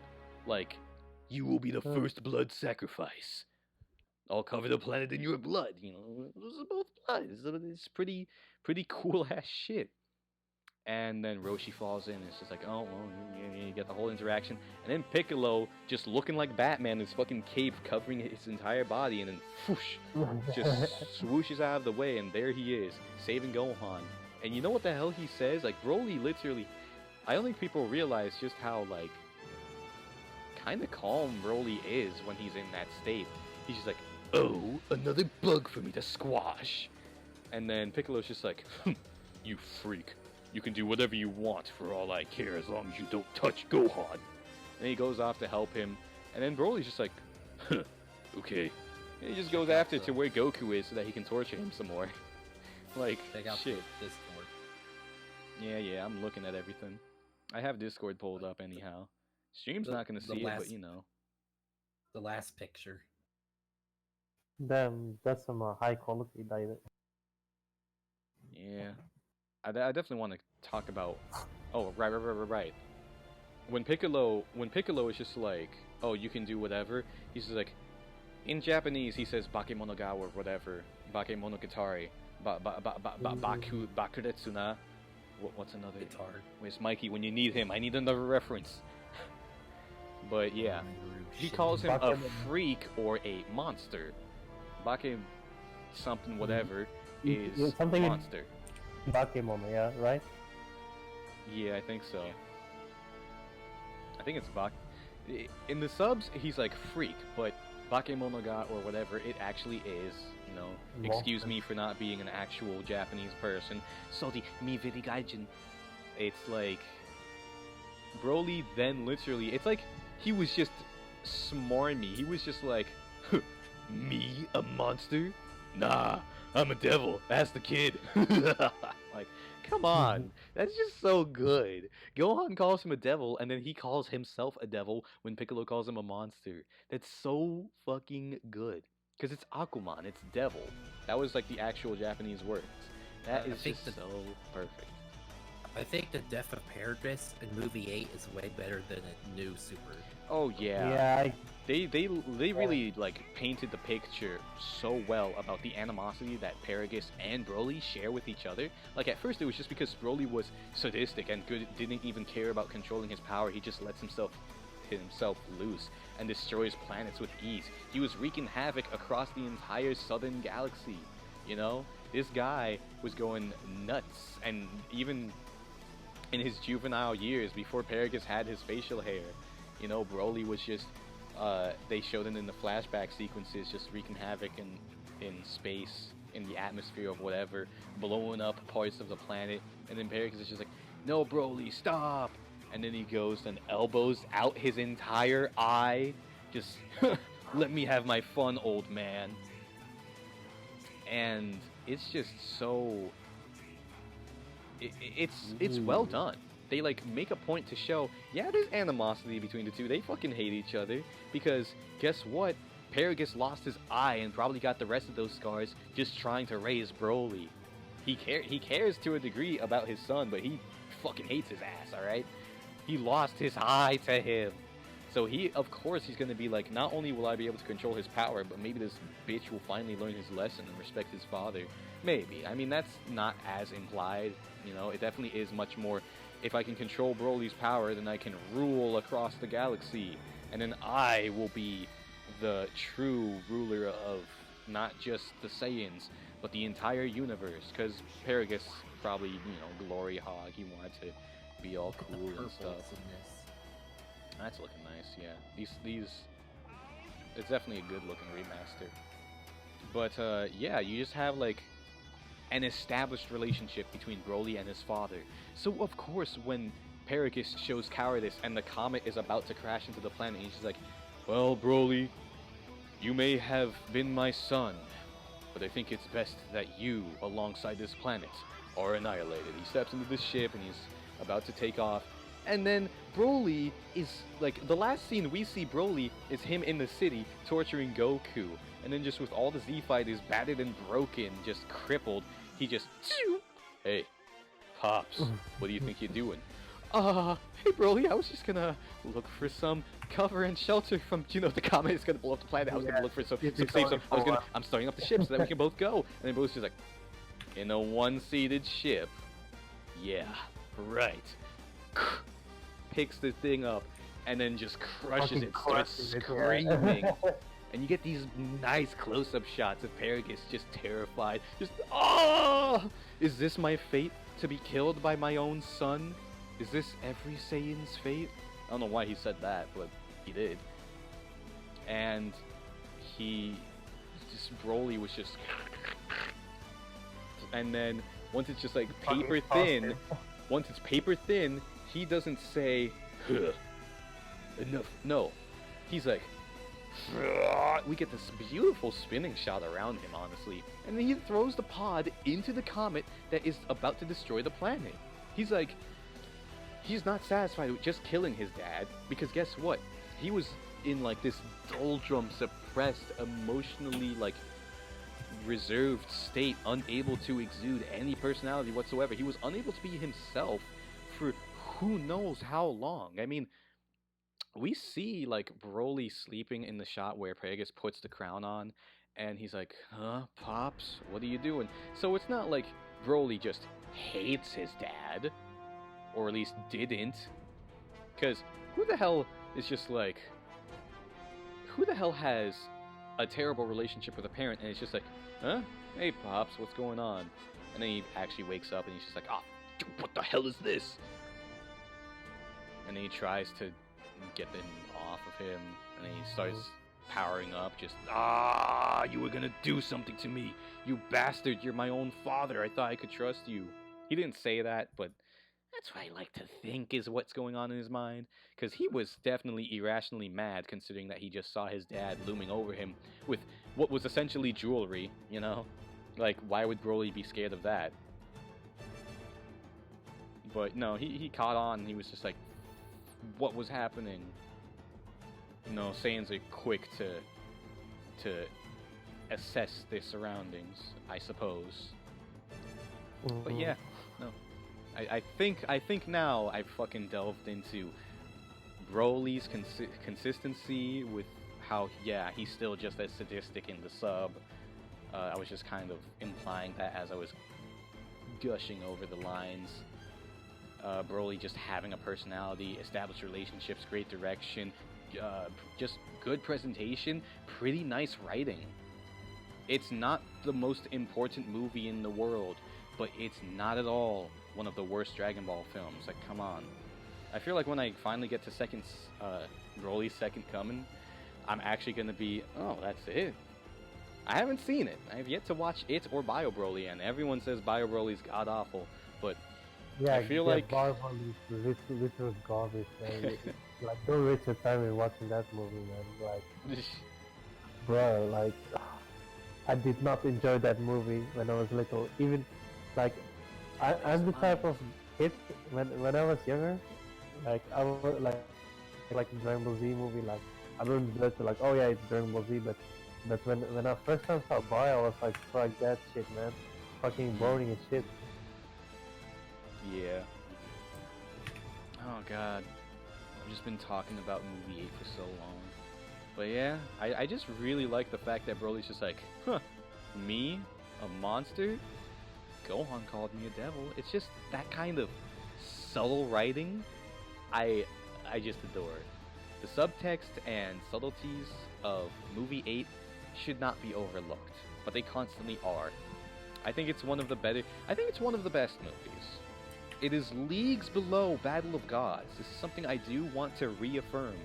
Battle of Gods is the best Dragon Ball movie, which was not a very hard thing to do. But movie 8 is really good for what it is.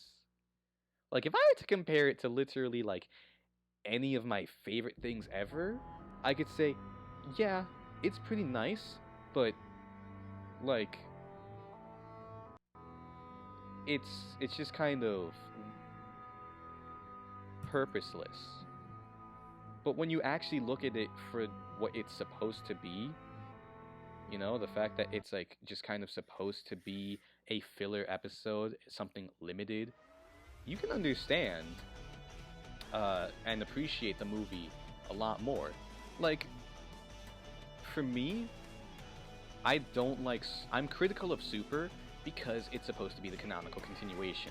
It's supposed to be the new representation of characters. It's supposed to be the current kind of thing. It doesn't do that good of a job, and that's just kind of offensive. You know, if there's a bad Mario Party game, no one's gonna be like, what the fuck, Nintendo? No. They're just gonna be like, it's a shame that this one's bad, because it's a spin-off. But if there was a bad mainline Mario game, like, a bad one. I'm not saying, oh yeah, Sunshine, Black Sheep of the Family. It's a pretty weird game with some odd difficulty spikes. Not the best level. No, I mean bad. I mean something that was like Hotel Mario, but Nintendo made it. Basically, the other M of Mario. You know, with Metroid. The best Metroid. Ugh. Don't even get me started on it. It was just not a fun video game. PTSD Samus, yay. Ugh. Oh god, I could High heel spend Samus, yay. I could spend hours, you know, ignoring Oni first off, but I could spend hours talking about movie 8 and everything else that I love about it. But I think it's about time we fucking talk about Super Broly. And I actually do not want to lead with thoughts on this film. You guys can go first, go as in-depth as you want, be as critical as you want, be as non-critical as you want. You know, be biased, I don't care.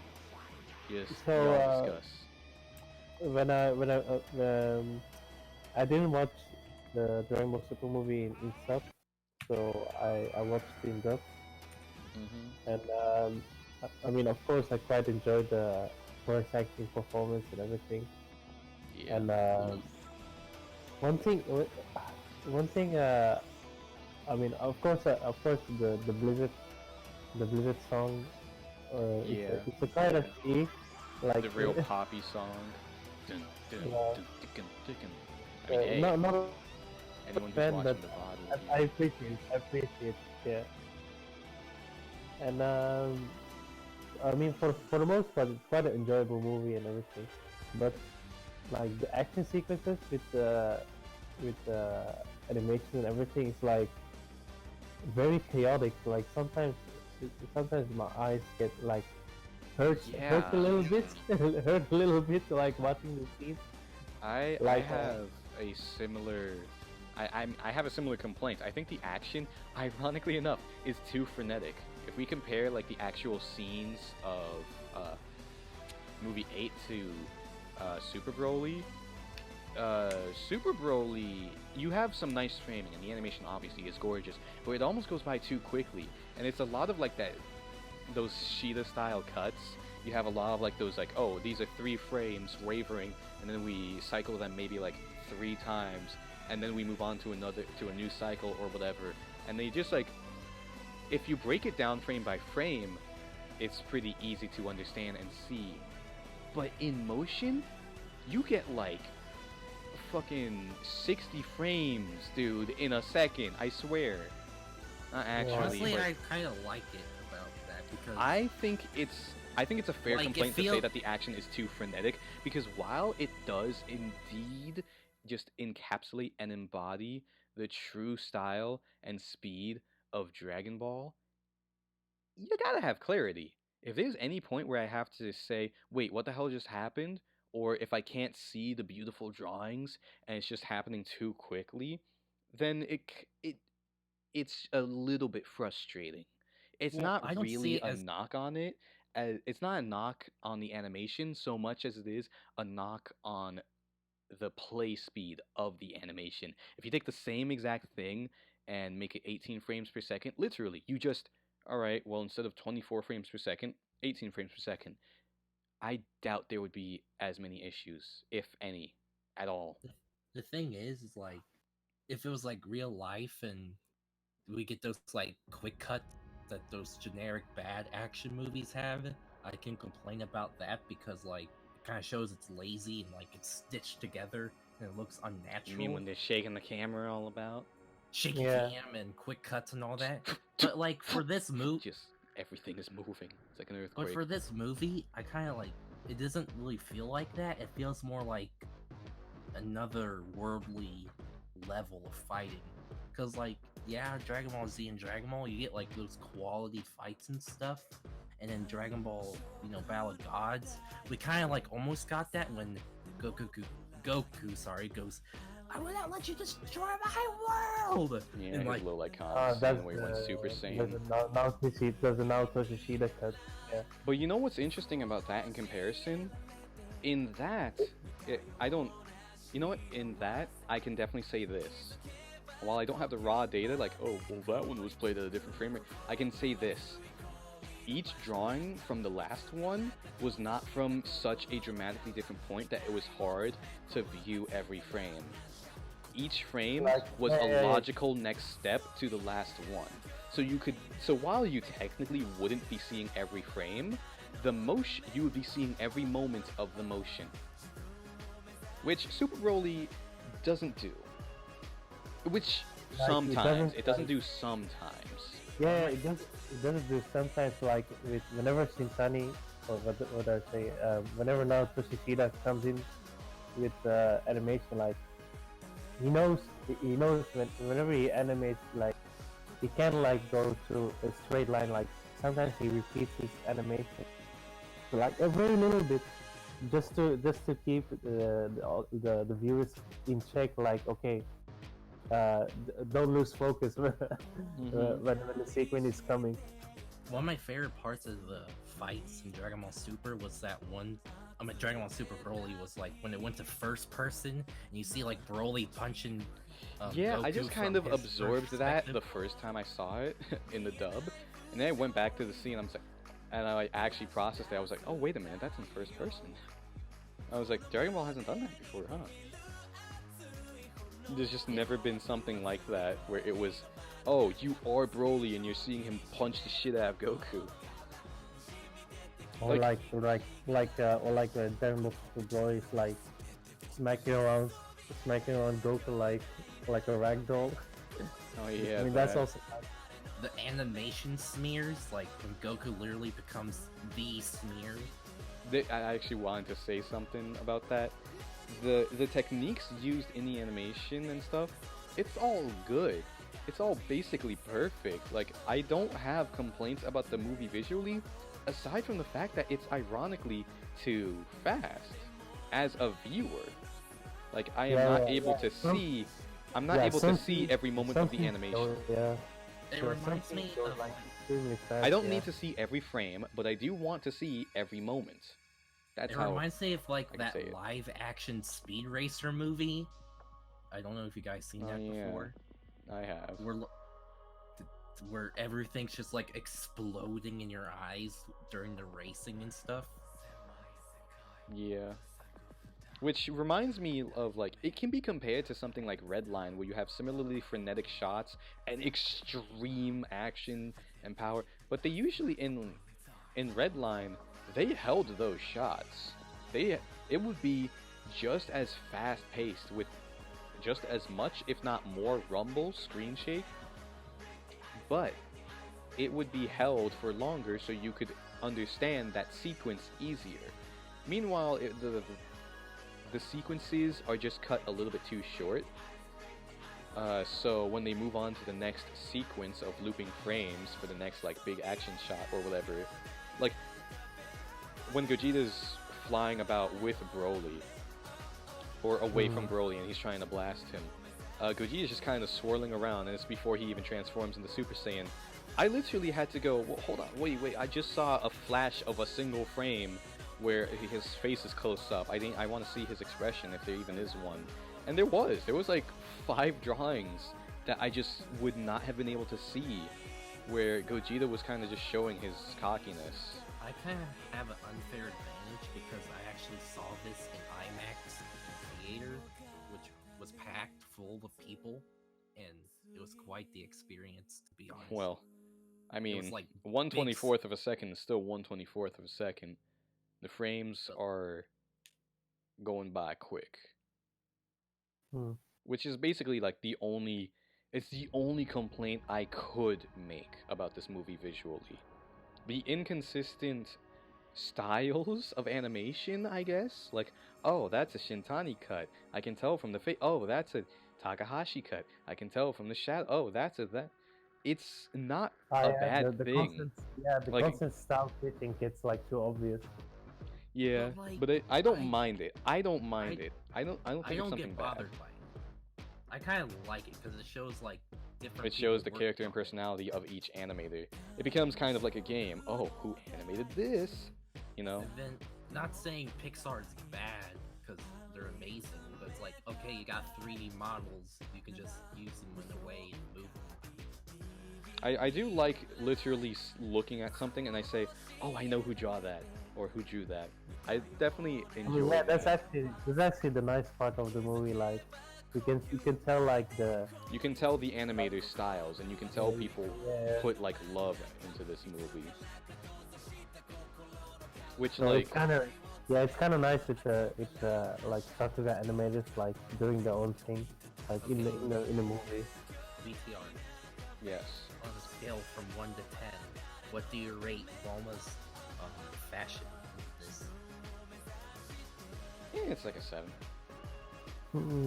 Yeah. Her fashion was a 7 out of 10. And, that's all right. The winter coat was Afro funny. Bulma is the best Bulma. We need her. The fucking winter coat was funny and all, but she doesn't have any of my favorite outfits in that movie. Definitely not. I prefer just the Battle of Gods dress over whatever she had in that movie. With like the sun bikini or whatever, the sundress, whatever you want to call it. The bikini and the winter coat were alright. It's cool that we still see Bulma changing, you know? I got pretty tired of seeing Bulma wearing that same white t-shirt and mom jeans and red scarf and Super, but you know, it was like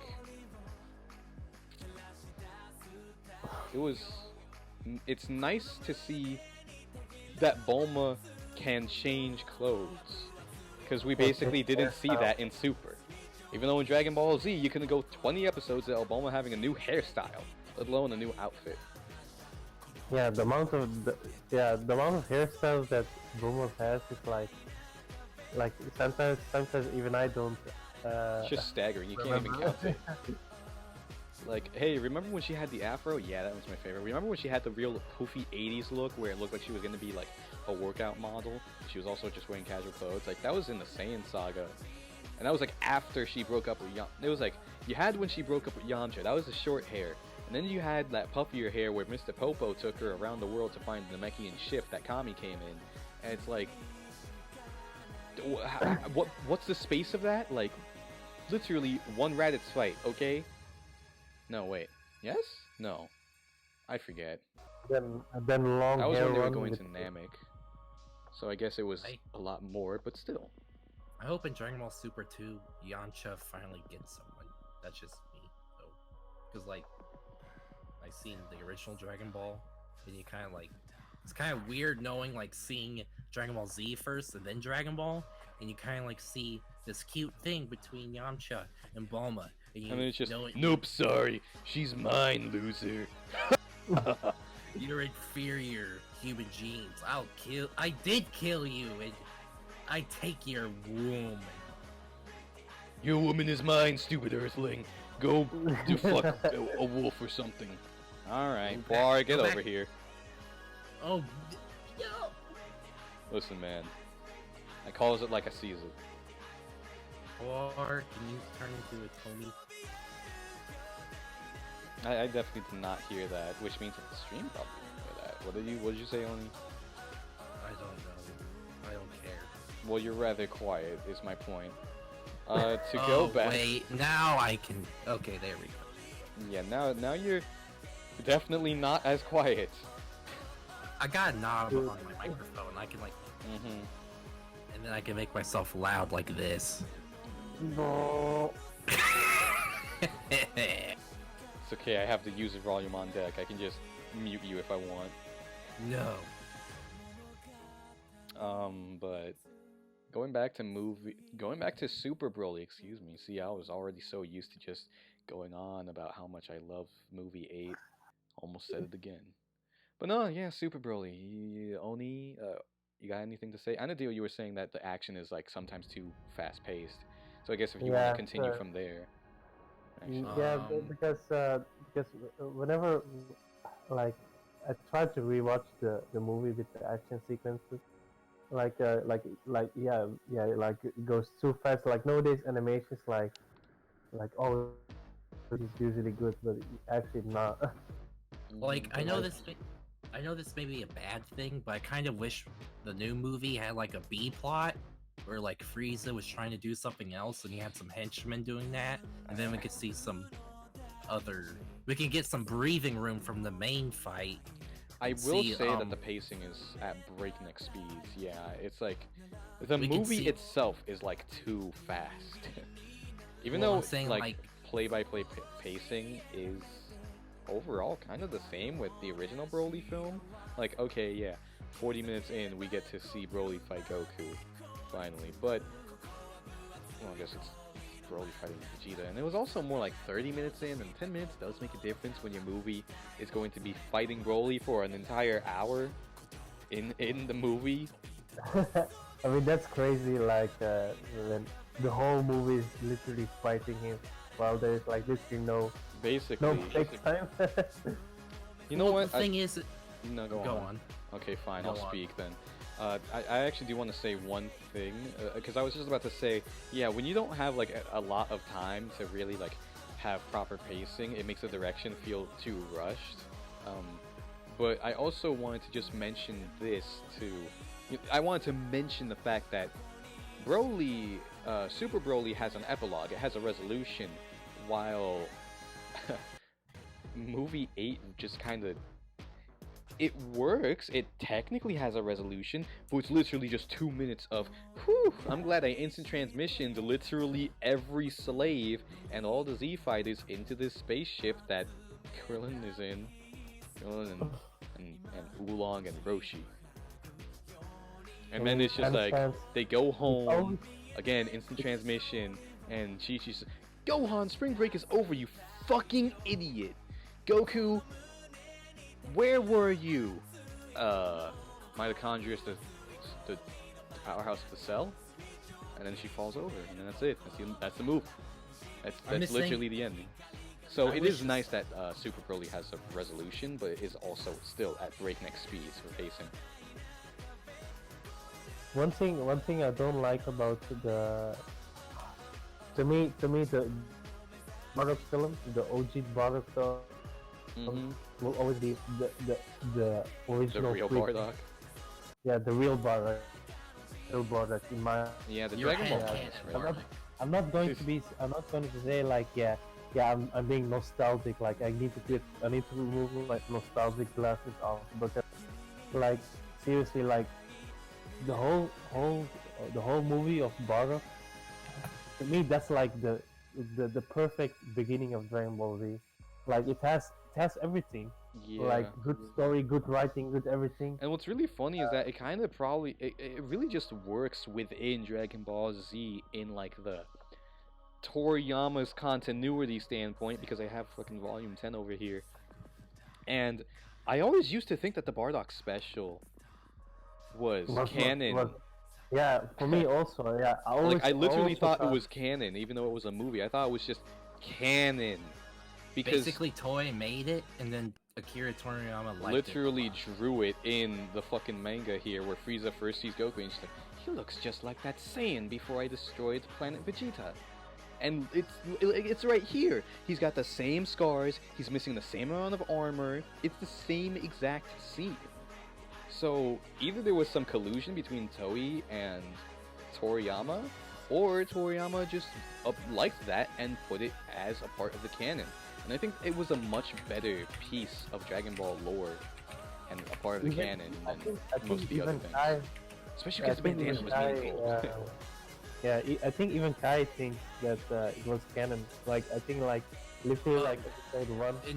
In Kai, Kai, it begins with Bardock, basically. Yeah, it begins literally Yeah. in Bardock. And Like Ultimate ironically, Tenkaichi in does the same thing. It starts with Bardock. Kai starts with Bardock. It shows him getting tossed into Planet Vegeta from the supernova. Ironically, in the die. dub of Kai, when you listen to it in like the dub of Kai, basically at the start, you hear the original Free is the female one, Linda Young. You know, the one that's been there always before, because Grandma they Smoker. originally before Chris Aries, they originally wanted the original Frieza to go back for Kai, but she couldn't keep up with how fast the lines were, and so then they replaced her. Because basically what I'm That's saying is like interesting. She couldn't keep up with the lines that she needed to say because they have to go with the lip syncs, the lip flaps that are already Mm. made. So she couldn't speak. She couldn't. She basically couldn't perform what Funimation needed. Not even Basically- wanted, needed. Yeah, basically what I'm saying is like originally they wanted the Linda you Young know, instead of Chris yeah. Ayers. I really do like Chris Ayers over Linda Young though. And that's probably partially due to the script, but he just really works his voice well. Linda Young is really good. You know, she's my childhood Frieza. You know, I don't How hate her. rude! But Chris Ayers is Frieza is like fucking excellent, man. Like, Yeah, you can it's tell, like just an he elevated he can- version. Because he can- he uses he can- that he can play harsh the- British accent alongside Frieza. So, you know just how pompous he really is. How Yeah, yeah, full of he can- himself the mighty Lord Frieza truly is. Oh! Yeah, he really plays like the dickhead villain very well. Like, Linda Young was just kind of a slithery villain, but Chris Ayers was a truly megalomaniac? What the fuck is the definition of that anyway? Anyway, yeah, I guess going back to... Megalomart. Hank Hill's arch enemy. I guess going back to what we were talking about, Super Broly, the retcon, I actually wasn't even thinking about how I could talk about that. But yeah, the DB's minus retcon stuff, I don't like. Yeah, same with me. I don't like the DBZ minus. Like, okay, you get like introduction of Goku's mother, but it's like it's literally there. Like, okay, it's there. Voila, we're not done. Why not just like, I don't know, make like an expanded version of the Bardock special, but like add Jean or Gine, whatever her name is. Janae? Gine? Janae? I mean, I think it's a G instead of a G. But hey, I thought it was Janae. Gintama instead of Gintama, so... I don't know, Japan's pretty weird when it comes to G's. Janae. Want some Starbucks? Speaking of which, Janae is still the logo for the Chill Hub Discord. Which is actually, when I think about it, kind of funny. Jesus, I didn't draw Shell for nothing. Anyways, yeah. I think the soundtrack for the new Super Broly is really good. That I can don't care. wholeheartedly agree with. Yeah, that's pretty good. While some songs... That's... Alright, stop being psychic for a quick second because you just actually... You were almost in sync with the song playing in the background. Alright? That's all I gotta say. Because I was having it here. But yeah, the soundtrack is fine. It's definitely like... It feels like an evolution and expansion upon what Super's soundtrack did. And I think Super's soundtrack, while not a lot of songs are particularly memorable, it did have memorable instruments, and it did feel like a logical evolution of, hey, let's try and use some orchestral type of songs. And, just go at it from there. Like, what I love about the original Kikuchi score is how classical it feels. It just reeks of, yeah, this is a classic anime. You got those nice brass, the strings, the percussions, the drums that just like are booming. But yeah, I love the original soundtrack far over the Falconer score. And I don't hate Super's soundtrack, you know? Oh, go Brody, go. Now I have that song playing. Go Broly, go, go, go Broly, go, go. Oh, way, oh, eh, oh. No, shush. Oh my god, you just have like a soundboard that just starts playing. Actually, the more digital stuff that was in Super, that's the stuff that I didn't like. But when it tried to be more dramatic, I was just like, yeah, it sounds fine. Sounds better. Vegeta's final chapter theme is quite weird. But in regards to, you know what, Oni, you said the soundtrack, and Anadil was mentioning the animation presentation. We already went through the reboot and stuff. Oni, you got any thoughts about Super Broly? Anything in particular? The Frieza 5 inches and Bulma Ah, 5 yes, years. the 5 centimeter Oh, and yeah, 5 year yeah, joke. that one. Oh, 5 centimeters. Sorry, I'm. Yeah, 5 inferior inches is almost American. half a foot. I don't think Frieza would want that. It's a little bit much. It can't be too much. Then it will be noticeable. I want them to think I'm growing naturally. Then Bulma. I want them to think I look young naturally. I don't want everyone She asking me already who my looks young. Yeah. She If she had some, like, you know, literally Lines. the 2 mouth wrinkles that she had at the Boo Saga, then it would be understandable. Like, yeah, you could argue, Mommy. well, maybe she already used Dragon Balls to remove those wrinkles. Then why does she need to look younger?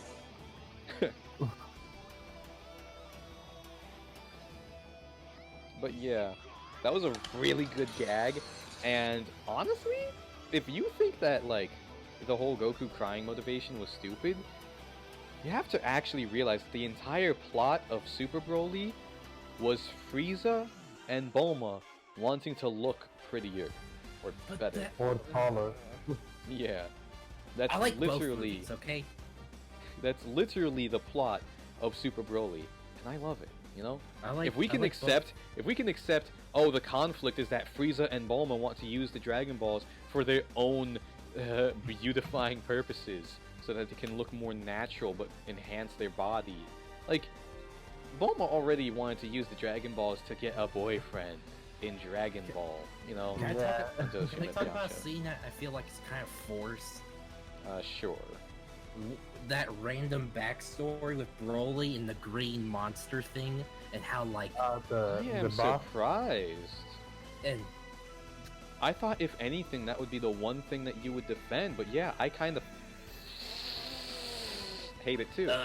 there's this monster that I used to be friends with, but then my daddy hurt the monster. The reason why I hate it, yeah, it's just a 2-minute waste of time, in my opinion.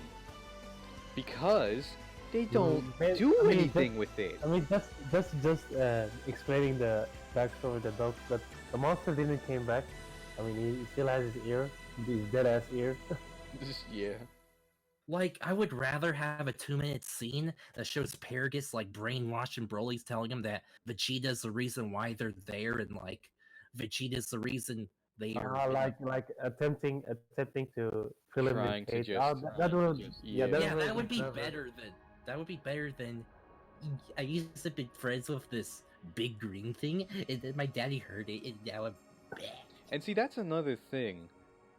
That makes the movie's character writing feel more inconsistent. Because how does Broly go Super Saiyan? He sees his father and he's just like... like, okay, yeah, so he must have loved his father. Except, we see multiple occasions where his father doesn't treat him right, and he is scared of him. And, Well, Broly again, doesn't have Broly... enough.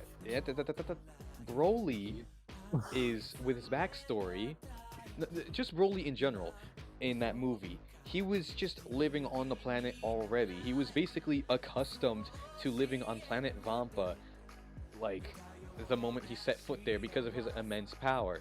He was eating the wildlife there, and that's all he knew.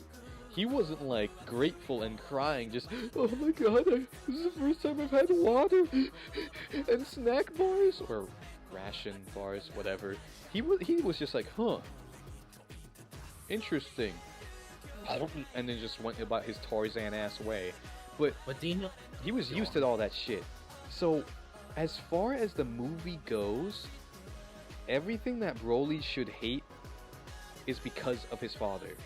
His dad went over to the planet and started training him, sure, but he also got the shock collar.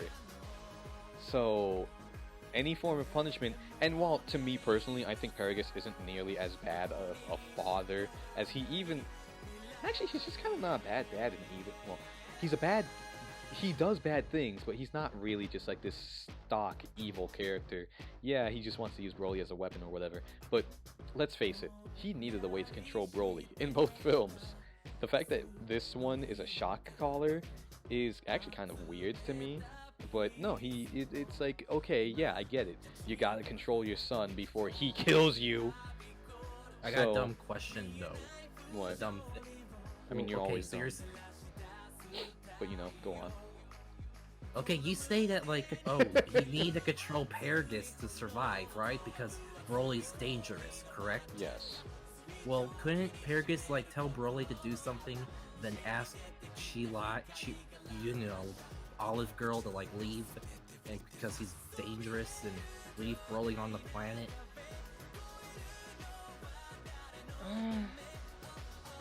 Well, I mean, first off, that's too logical. Just, Broly, you need to do this thing, and, I'll see you there, see you. Like, that would be too logical. And also, you have to remember that Broly and Paragus were on that planet since Broly was a kid. Like, a baby, actually. That's like some 37 years of just Broly going, and Paragus going, "Ah, don't hurt me. I'm your father. Okay, Come on now." but then So then he when got you the see shock collar. He got the shock collar somewhere. That's- Maybe he this already is- had it because the Saiyans do have their slaves that they trade and sell. So maybe the This shock is- collar was for the slaves, and then of course being a Saiyan in the Saiyan space pod, it was in there. Okay, so you're saying that for 30-something years, Paragus was under kind of like torture from Broly, kind of.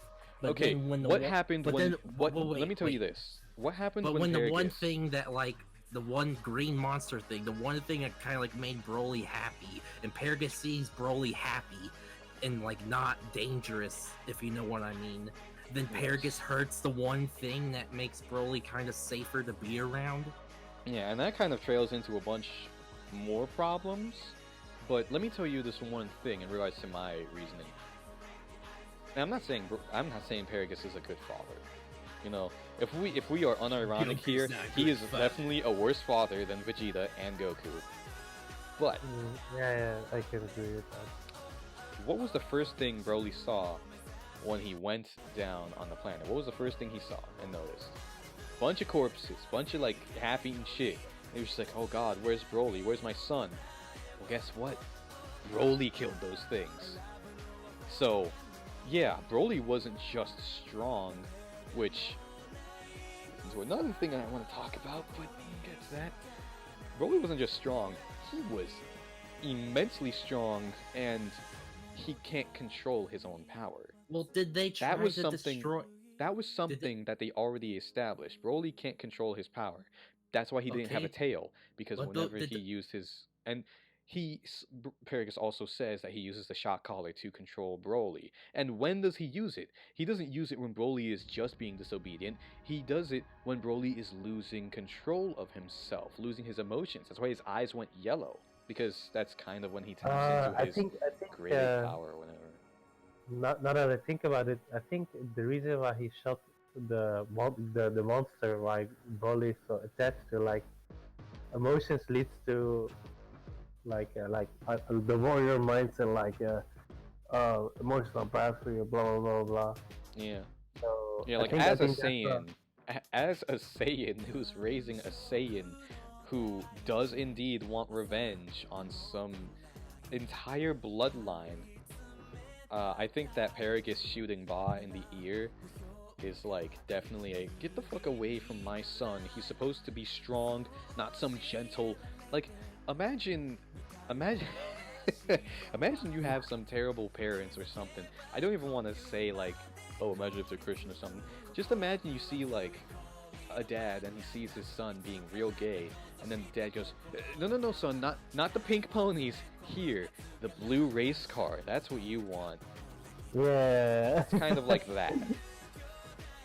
It's like, oh, this is what I want to see from my son, so I'm going to definitely do whatever I can to encourage that kind of behavior. And if I have to cut off, like, another thing, imagine you see, like, a mom who just, like, breaks video games because they're rotting her brain, they're rotting the brain of her son.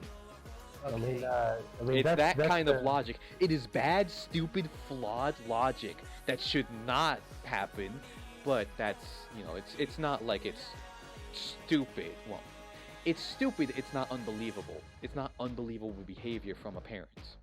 Like, I wish we saw Broly's mom, because like all we see is the father, and we get no input from the mother. And like Did- 35 the mo- years when Broly else already reached Super Saiyan 6 in Dragon Ball 3per instead of 2per. I mean, then he he's gonna be reached like, Super Saiyan 4 in Dragon Ball Heroes something, ugh. the card game. Yes, Dragon Ball. It's Super Dragon Ball Heroes. It's a fucking cocaine fest. All right, we don't talk about Like, Dragon it Ball would be Heroes. interesting. It would be Super Dragon Ball interesting. Heroes is it's a fucking mess. I wish there was just like one line, just one line where it says, "Oh, Broly's power was too strong, and when he got birthed from his mother, and the mother died because he was too powerful." Whatever. I'm gonna think about it. No, never mind. I was just thinking that wasn't there a line somewhere in Dragon Ball where Goku's mom died during birth? Like, because I do remember that was something that I thought, for whatever reason. I just thought Goku's mom died during birth, right? Before I even, before Janae. But yeah, no. I'm not I think sure. it wouldn't be necessary to have Broly's mom, because it would have been a nice, like, oh hey, yeah, that's the context, but I think that isn't necessary. What was necessary, however, was to have Broly act a little bit more consistently, because he shows signs of fearing his dad, or fearing punishment, which is only from his dad. And, while the punishment itself is, technically speaking, coming from a logical place, logical, not fucking pathological, I don't know, pathos, emotions. It's logical punishment, but Broly is he has negative emotions towards his father, negative events relating towards his father's actions. It's like how Broly related being stabbed in the stomach to Goku's crying, because even though it was not Goku that stabbed him in the stomach, he was the one who was just stressing him out in that moment, and it was one of the last things he remembers of that terrible fucking day he had. It was that bastard with stupid hair who was just crying, Kakarot. His obsession kind of makes sense. Yeah. So, you would think that same kind of logic, especially considering how many other things are similar between the two films, you would assume that kind of logic is carried over into this movie, but no. Broly and his personality-less self is just, you shouldn't He say has bad some things. personality. No, he doesn't. Yes. Alright, describe him without saying what he looks like or what he does. A lost child that needed someone to guide him into something other than besides being a beast and hating on Vegeta and stuff, and kind of like what Chirai, whatever. A did. He 38-year-old he man is a lost child. 38 doesn't Oh matter. my god, the Broly's age. almost 40. I just thought about that. I mean, the guy's lost. Well, 40, but like Saiyan, so he kind of like has that youth special Yeah, thing that. but it's still just Saiyan- something to think about. Just like, damn, Goku's a boomer. Oh my god, wait, Goku is a boomer. He was born in the 80s. Yeah, he is. Unless that's Wait. Gen X. No, wait, that's definitely Gen X. Do you know what a boomer is, VTR? Yes, it comes from the baby boomers after the Great Depression, and they're commonly good. born in the 60s. Yeah, I'm not fucking I- ignorant. But if we speak about meme culture, Goku's a boomer, alright? Anyways, Boomers are just 80s and older people. Anyways, Born in the 80s and older. I would like to say that Broly, he's a different character from the original Broly. But yeah, I wish that this Broly had more differences from the older Broly.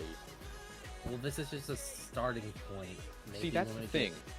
When we get Dragon Ball Super 2, Dragon Ball Super 2. Like, okay, yeah, sure. If that exists, if we don't get like another trilogy of films or something, or maybe we just don't get like 10 years of films. Dragon I Ball mean- Ultra. Dragon Ball I mean, I Super, would be. the movie again. Dragon Ball Super, the movie again. Broly's second coming, but like for the third time. Dragon Ball Super Ultra.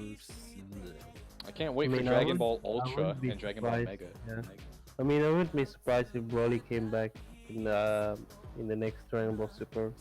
yeah, I mean, he is perfectly set up for some sort of continuation, as opposed to most other movie villains or People want a characters. spin-off anime of them, but that's too smart for Toei.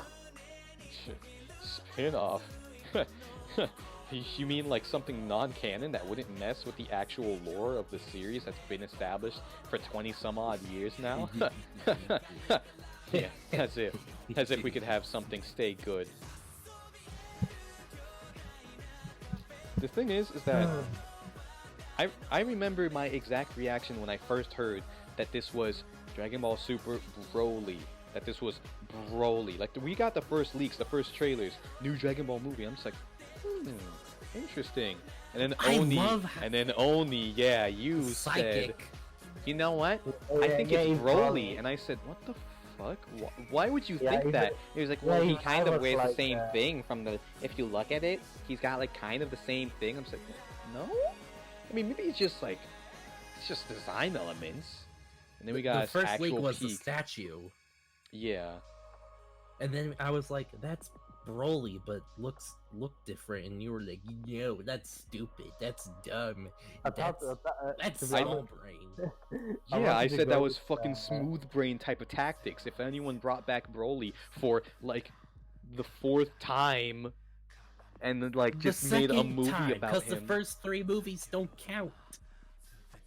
The first Then three why- movies are like Listen, same. what I'm saying is that Broly has been milked. People hate Broly because he is milked. People hate Broly because he is Broly represents misrepresented and he is milked. Now, if they brought back Broly again in Dragon Ball, in anything Dragon Ball Super, after we already had Kale, then like, what faith would I have to see something actually properly done with the character? All right, one of my favorite movie characters just misused in most of the Now, things he appears in. VTR. Who's the better written character, Kale or Dragon Ball Super Broly? Who's better written? Fuck. Oh my god, I don't have an answer. Jesus fucking Christ. Who is better, VTR? The very shy girl that turns into Broly? Who's better? Broly Tsundere or Broly E-Boy? Yeah, that's the question. Who's better? I'm You about have to to bludgeon answer- my fucking skull against the creases of my bed frame. Creases? I don't think wood creases. Hold on. See, I'm already losing my mind. I mean, the thing with transformations in Dragon Ball Super is like, what many. the hell is with the names like with Trunks? Yeah, you got Like, Super Saiyan Rage, but then Super Kale has Saiyan Super Saiyan Asagi. Berserker, and then there was a Super Saiyan. Berserker. There was like Ultra Instinct, Omen. Well, it's not really a different form. It's just a precursor, and then the actual like technique or form or whatever. Ultra Instinct, Bastard, whatever. It's just its own thing. But my God, you also have Super Saiyan Blue Evolution, and then Super Saiyan Rose. Which Super let's Saiyan Blue let's Kaioken. just for the sake of my sanity, let's just say that was just a spin on Super Saiyan. Just you know, whatever. It's just his own take on it. It's just normal Super Saiyan, but literally with pink hair. Even though it's Super Saiyan Blue, but it's actually a new form because it's a God Key. It's just Oh, and in the dub VTR, it's autonomous Ultra Instinct. Yeah, I don't like that. Autonomous. point being is that if we look at Dragon Ball, by all technicalities, Dragon Ball was from Goku looking at his 4-star ball and being almost run over by Bulma, I mean, he was. It just didn't do anything because the card cracked. But it goes from that to the end of Boo. How many transformations do you have? Great Ape, Super Saiyan 1, buffer Two. forms of Super Saiyan, so grades 2 and 3, and Super Saiyan 2 and 3. You know what I hate? By all technical, like that is 5 forms throughout what, 500 episodes? And then Super comes around and says, "Ha, Okay, hey, so we got it's- 100 it's Super- episodes. Let's just Wait. go crazy. Give Yeah, us with 6 Super forms." it's like Super Saiyan God, Super Saiyan Blue. Like by all technicalities, considering where Super starts, I think it's easy to say that Battle of Gods and Resurrection F are super films. Like I can call God and Blue super forms. Hmm. Meanwhile, like Z, it's just 1, 2, 3, Super Saiyan 1, 2, 3, and then like fucking Ozaru. It's not to say that we didn't have a lot of different transformations, but it's to say that spins on a like Saiyan-based transformations. Fuck, dude. Super, calm down. Let's go back to the movie for 1 second. I hate when they break time. Like, I know the CG looks okay and all that, but just You mean the dimension thing?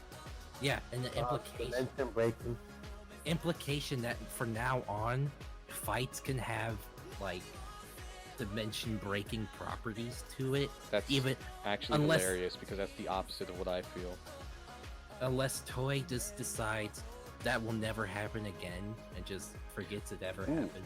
Although I will say this now.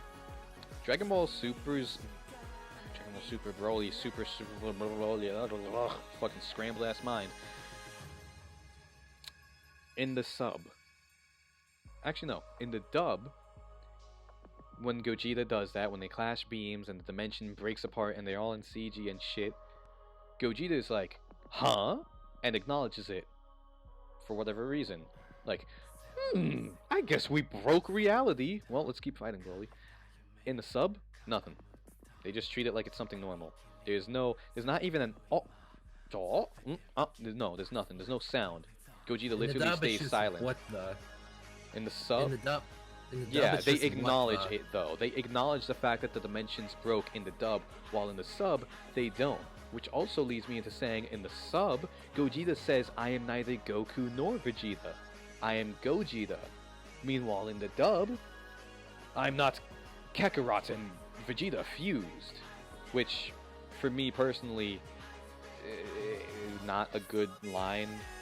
Because they probably did it for the lip flaps, but to say Kakarot and Goku have fused, that's Vegito. You wanna know why? Because Vegeta. You wanna know why it's Vegeta's side and Vegito? Because he's a cocky, pompous dickhead who messes with his enemies because he's so full of his own power. He's arrogant, while hilarious thing- Gogeta is cocky but playful, which the he does hilarious retain. thing I is- thought when Gogeta was introduced, I always thought like he would be like the serious one out of the fusion. Yeah, Because, but then like, Super there's Saiyan like 4 there was Gogeta. like there was like a timer, but then I remember like Super Saiyan 4 Gogeta. Yeah, The hilarious thing is in the Viz manga translation, the name for Vegito is like Vegeta Rot. Viz. Kakarot and Kakarot and Vegeta put together. I suppose that makes me Vegirot. Yeah, Vegerot. Vegerot.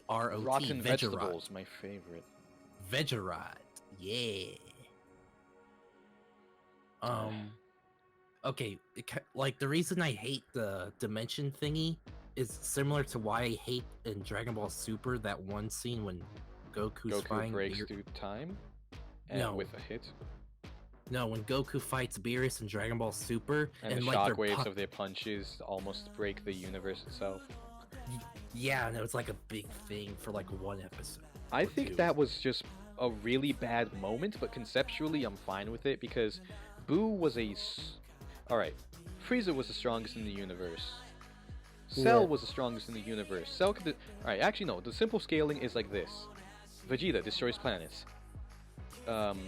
Frieza, destroy stars. Cell, solar systems. Boo, galaxies. Like with ease. I'm sure if Boo actually tried to do some sort of concentrated blast with all of his might and actually had it combust somewhere, he would actually manage to be a galaxy buster. Because planets are nothing, clearly. You know, he has a bunch of techniques to eliminate like just life or the entire planet itself. So many of them.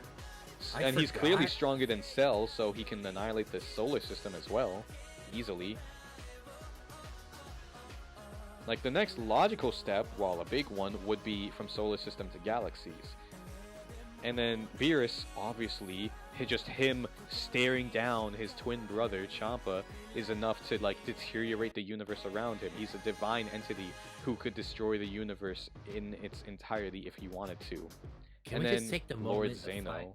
Lord Zeno is just like the maker who could erase anything he wants. Yay! This is entertaining! Yay! We're not representing the...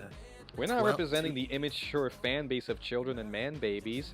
Whoa! Transformation, I like! That looks cool. Some fucking baby. Allegory for the fan base. Can we just take the moment to realize that Dragon Ball Super has ended over a year ago? And remember, like, 5 or 6 years ago, we were like hyped from that one small trailer with Goku in the tractor. We were like, where will this take us? And I was like, wow, I get to watch Dragon Ball with the community. I get to do the thing that I thought I'd never be able to do.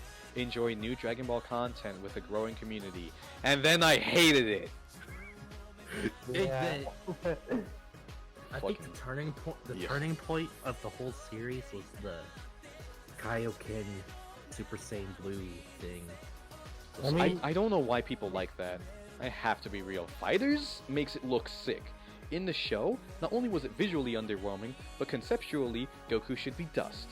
It was the first thing that looked okay in the series, and everyone it was like, it was the first original hype thing. Because literally, you have Battle of Gods, Resurrection F, filler, and then Universe 6 tournament. That was the first original super content. To me, the fact that Super Saiyan Blue is so bland that it needed Kaioken to make it hype. It needed Kaioken in order for it to be exciting. Either that or a fucking movie budget. Otherwise, it's just dumb. Like Super Saiyan God slims the body. Blue, Super Saiyan Blue is like I don't like the transformation. Out of all the transformations, Super Saiyan Blue is boring as hell. Blue is the fucking worst. It's Blooper scene. Quite literally, it is. I like Toriyama drew. That's a bald Vegeta. Anyway, Toriyama drew like a scan or a character model for one of the characters, and then like for like the other form, it was literally the same exact thing, just a recolor. Like, oh hey, Super Saiyan Blue literally has no significant details that change it from it being its predecessor. God, I have to look at that. No, forget that. I need to send. I remember back in the day where DBZ YouTubers, when I actually used to watch them, was like, Dragon Ball is back, the most hype thing ever. Oh my god. Yeah. But shit, we got off track again. In regards to Super Broly, who was saying the last thing? And who wants I was. Oni. Alright, what were you on about? I mean, I said I hated the thing, but I guess I'm neutral on it now. But yeah, that's I like right. Chirai. Okay, I'll bring up another topic. I like Chirai. I mean, I know she kind of is a plot device, kind of, because she is definitely a plot device. But at least she has a personality. She's okay. She isn't. She has personality. And she has more personality than Caulifla, alright? Wiz Caulifla, like, alright? She's inoffensive at best, but kind of shoehorned at worst. Oh, the last thing we were talking about was if Kale or Dragon Ball Super Broly, which one's better? which one's the better character, and you're like, I can't answer that. It's too hard. If it's just about the coolness factor, then even if we like put in Wiz Kale Leafla, whatever the hell, cauliflower fused with the cauli shits, whatever, the fusion, bitch. All right. If we're counting that as well as Kale, even with that, this Broly's better, no doubt. Only from a coolness factor, but for the personality, bro, Kale is just a stock tsundere in every imaginable way. The dub names the fusion Kefla. And that's it, Kefla. Yeah. That was what the subs were as well. Yeah, Kefla, if we look at the characters as a coolness factor, as like some movie monster type of shit, just like, oh yeah, this guy has cool moves, oh she has some sick shit, like that kind of stuff, then Broly is better. Yeah, And that's like- kind of unfair too, because not only did Kefla just not have a lot of anything, like the only thing I know I really understand about Kefla is that she can combine red and blue auras to make like Christmas blasts. Just the discs. I know that she makes the discs, tried shooting them, and then did the blast, and then Goku drifted on her blast. That's all I know. That's all I care to remember. I mean, her attacks was like homing based attacks. Yeah, Broly's moves are definitely better. Because he's got that mouth laser. Because the mouth laser isn't just like Nappa's, alright? It's not just a mouth laser. No, it's a spewing, it's very It's like liquidated. Atomic breath. Yeah, it's like an atomic breath of Godzilla, like. Yeah, it's very liquidated. It's just like swirling around. That is the move. It's supposed to swirl around. Nappa's is a beam coming from the mouth. Like, that could have come from any other part of his body, and it would still look like the general Kamehameha basic beam. But Broly's swirly ass... What a gif. Broly's swirly ass mouth laser is You cool. really say GIF? Not GIF? Well, no, I don't say it's peanut butter. Ew. That's a good Frieza. I like the watercolor look effect. Yeah, it is very accurate to the manga, actually. Considering that I literally fucking have it. Like, it's just rounder, but that is borderline picture perfect. Actually, his like gemstone Actually, forehead with yeah, his peak is weird, but you know. It actually looked like the manga, like pretty. Yeah. Very accurate. But anyhow, where were we about? We were talking about Kale and Broly. Let's Yeah. not talk about that. We were talking about Caulifla. I mean, not. We were talking about. Kefla No, and we were- Broly, but I don't even We were want to talking go about on Chilai. We were talking about Chirai and Chilai, yeah. whatever. I We mean, were I talking say about how, Chilai like- because Rai sounds weird. If it's not Sakurai, then I'm not gonna lie. Wait. The opposite of that. Mm. If it's not Sakurai, then I don't Rai. There's one thing I want to see. Chilai Let's was talk somewhat contrived, but not the worst thing in the universe. Okay, why is your favorite character the orange dude who I don't even remember the name? Nemo. Because he was just a real guy. He wasn't like overly ambitious, he just kind of existed. He wasn't even a soldier, he was just some pilot. And he was so down to earth. That's the thing. Ironically, the alien was down to earth. But yeah, he was just kind of relatable. Went on, He just on like a existed. broken record. He just existed. It was appropriate. He didn't step out of line, he didn't do anything crazy, he wasn't some sort of plot device. He was a good supporting character, and that was just about... That's pretty much why I like him. This He is was a good stupid supporting thing. character. This is a dumb thing to say, but I feel like Vegeta turned Super Saiyan God was weird. Like, nothing, not weird, but just not important. Like, it didn't. Yeah, I can agree with you. I mean, I with think that. literally everything that happened before Gogeta was weird. and stupid and unnecessary. In the sense that, why the fuck is Broly that strong? Like that's the Because he's a sense. mutated Saiyan. He's a mutant. He's an X-Men. All right. He was born different, so he's gonna grow different. He's gonna act and Listen, grow and. Listen. Here's the thing. Okay, I listen. An exact quote from the film.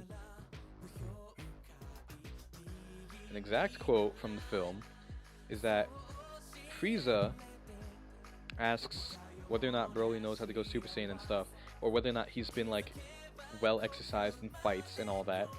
And he says to Paragus when he replies, well, no, he hasn't really fought anyone aside from simulated battles with me. Frieza's just like, fighting against someone of your battle power is all but meaningless. And then he goes to say, oh, he's steadily becoming more familiar with fighting, you know, just kind of foreshadowing his unnecessarily immediate growth spurts. Is that the Funimation stream, by the way? The Uh, Funimation. Yeah, sure, just don't look in the top left corner too hard. I hate you, but okay, go on. Point being is that Frieza proves my point. Broly did not train. Movie 8 Broly was not the strongest entity at the time of that movie's release. The Cell Saga was over. It took place in between the Cell Saga, but the Cell Saga was over. Broly was not stronger than Cell, even though the lines make it sound like he was like, oh, he could destroy the entire galaxy, not in one fell swoop. You know, in the same way that Frieza was the mightiest in the universe, his limits, as shown, was destroying planets, or as inferred, based on like math or whatever, stars. You know, he can annihilate nebulas in his base form, mind you, in like the first form. So he could probably get away with a lot more with his full power at, you know, in Z. Broly did not. Broly had a lot of exercise, being the psychotic maniac that he was, just sadistically murdering whatever he can, and he was basically working with himself. It wasn't traditional training, it wasn't formal, but it was a form of exercise that led him across multiple planets, and he was sure to find some life to fight. Like, there is no way that I'm the sure, only I'm strong sure. warriors in the universe are just Namekians and Saiyans and sometimes Earthlings. I'm sure that movie 8 Brody had fought like very strong opponents like. So movie 8 before- Broly basically had like a form of exercise that could act as training, meaning that he was used to his abilities. So even if he was just born with the ability to access that legendary Super Saiyan stuff, it's not like he was literally a fresh slate out of nowhere, hasn't changed since he was a baby, and just like, I'm strong now, or stronger than you now. No, he was like, he was experienced. He has already grown, and that is why he was so invincible. He wasn't some random new kid, like literally this new Broly. Super Broly did not have formal training. He did not grow at any point before this fight, and that really bothers me because he's still Saiyan. Saiyans don't grow easily. He's not half Saiyan. No, he's just a Saiyan. Do you see, like, Vegeta? Alright, Goku, like, literally a god of destruction, divine being, said, wow, you really are a prodigy. Goku is a mutant. He's literally a low-class warrior, but trained so hard and so effectively that, and he even absorbed God Ki. He went through the ritual and absorbed the fucking God Ki. That's something that Vegeta didn't even do, alright? Even though he can go Red God, he can't even do that. As far as we're concerned, Goku is the mutant, and Vegeta is the prodigy. Broly is an asspull. He is a walking asspull who literally was just like, oh hey, I see it, now I can do it. And by do it, Okay. I mean fight against these dudes. Who's better, Jotaro or DBS Broly? I mean, Jotaro has part 4, so obvious choice. New Broly could have a Part 4 equivalent too? You don't know. My point is that Jotaro actually had weaknesses when he was done being Clint Eastwood. This Broly cannot, like, physically, narratively, lore-wise, canonically, he cannot have his own Part 4 variant with weaknesses. Like, this was some random. Again, imagine. You know what? Goku versus Vegeta. Imagine if Vegeta just got curb stomped by Goku. Just, wow, you really are a pushover. I don't even need to use Kaioken. If that happened, it would be upsetting, but it would still make sense. Because Goku at least trained on King Kai's planet. This Broly has nothing. He was born and he grew up. And he, like, sparred with his father, so he understands the concept of, like, boxing, okay? He understands martial arts to a degree. But he has Did no DBS spiritual Broly training. still have his tail? No. Paragus cut it off. Which, again, was, like, citing evidence to how he wanted to not die to his own son. He wanted to try and control Broly because he would lash out because he couldn't control his own power. Thing is, Broly can't control his own power. Did I mention it? Yeah. I briefly mentioned it in movie 8 how Broly is like, my power is rising, overflowing. And then he immediately releases a lot of ki blasts. He gets the orb around him and he's like, ah! And then just shoots it all out. Broly can't control his ki in the sense that his cup is not big enough to be filled with that much water. So he has to pour some out if he wants to get some more water.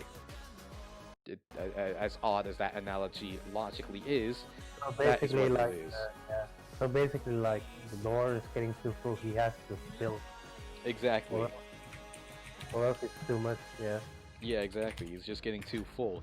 This Broly can't control his power in the sense that he's strong, but emotionally loses control.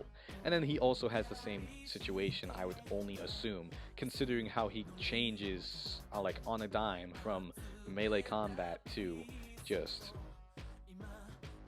blasts, like, very sporadically. But he just, like, grew strong. Like, his base form was Super Saiyan God. That's when he finally got pushed. That's like the transformation where his base form hair is like slightly above. Yeah, that's when he absorbs, Almost like, the when he has his yellow eyes, and he absorbs, like, or it's not even absorb, it's just he uses the grade 8 power. By all technicalities, or not by, no, I'm saying something else entirely. I watched Team 4 Star review the film, and it's funny to say that because they did that shit all the way back in January when the dub was new. Kind of fun. But when Team 4 Star was talking about how Broly had that, like, grade 8 form, but not a grade 8, it was funny because they said with the yellow eyes, that's Super Saiyan 4. That's foreshadowing.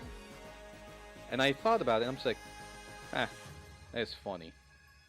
But as far as the movie script is concerned, that was quite literally only the tenfold boost from a normal grade 8 transformation. His base power was multiplied by 10, and he suddenly could curb stomp blue, like, gods and blues. Alright? Yeah, I found it so weird where in his base form he's able to keep up with gods. Like, what the fuck? Like, Goku is the mutant, Vegeta is the prodigy. Why is this random backwater jackass able to be so strong without any work? It's the same exact problem that I have with the female Saiyans from Universe 6. You give me Fasha? Dude, she's got a sick personality, but she didn't, like, step out of her own lane. She wasn't, like, insanely strong for no reason. Neither was Bardock. People love Bardock, but he wasn't insanely strong for no reason. Bardock was more resilient. Like, Yeah. he tanks attack. Like, he wasn't even stronger than Doria. He couldn't, like, combat against Doria or Zarbon, but he survived. He was just resilient. And then, like, for any strong character, you had Frieza, who is a special alien, special race. He literally trained for 3 months and got through all that time. He's biologically different. That is fine enough. I can accept that, right? But, and like Cell, he's an android made from the strongest fighters in the universe. Yeah, he's gonna be strong. And then Boo is the incarnation of evil. Okay, yeah, he's gonna be strong. And then fucking Beerus is a god. yeah, he's gonna be strong. He literally dictates what's gonna get destroyed. And like Kaba, whatever. The Oh guy yeah, that Vegeta fought in the Universe 6 tournament was decently strong, which I didn't really like, but he wasn't like, oh yeah, I can keep up with your Super Saiyan, haha, I'm totally normal and not affect. No, he was getting curb stomped. And then I Vegeta mean, was I mean, like trying to I train mean, him. It was yeah, one of the only good Vegeta moments in all of Super, where Vegeta was just training Kaba yeah. because he was like, oh, a Saiyan. And, yeah, that's when Kaba was like likable. Yeah, Kaba I don't have as many issues with. I think he could have been a little bit weaker, and I don't mind seeing him grow. And I think his Super Saiyan transformation was a well-earned one because it was coming Mhm. not only from Vegeta, but from an emotional like outlash. But then the female Saiyans just out of nowhere, hey, so I'm you said it super was a strong, tingly I'm back? super strong. Yeah, it's literally just tingly back, and then they transform. Like it was no work. You cheated the game. You not only cheated the game, but you cheated yourself. You didn't earn anything. I The mean, fucking meme. reminds me of the Ray thing with the Last Jedi with Star Wars. I never watched Star Wars, but I hear a lot of people complain about the character Ray. Oh Like, yeah. it's considered like, yeah, it's like the Mary Sue of the characters. Like, you can clearly tell like she never hold a Jedi, but still managed to fight off like 10 guys in one room. Like, what the fuck?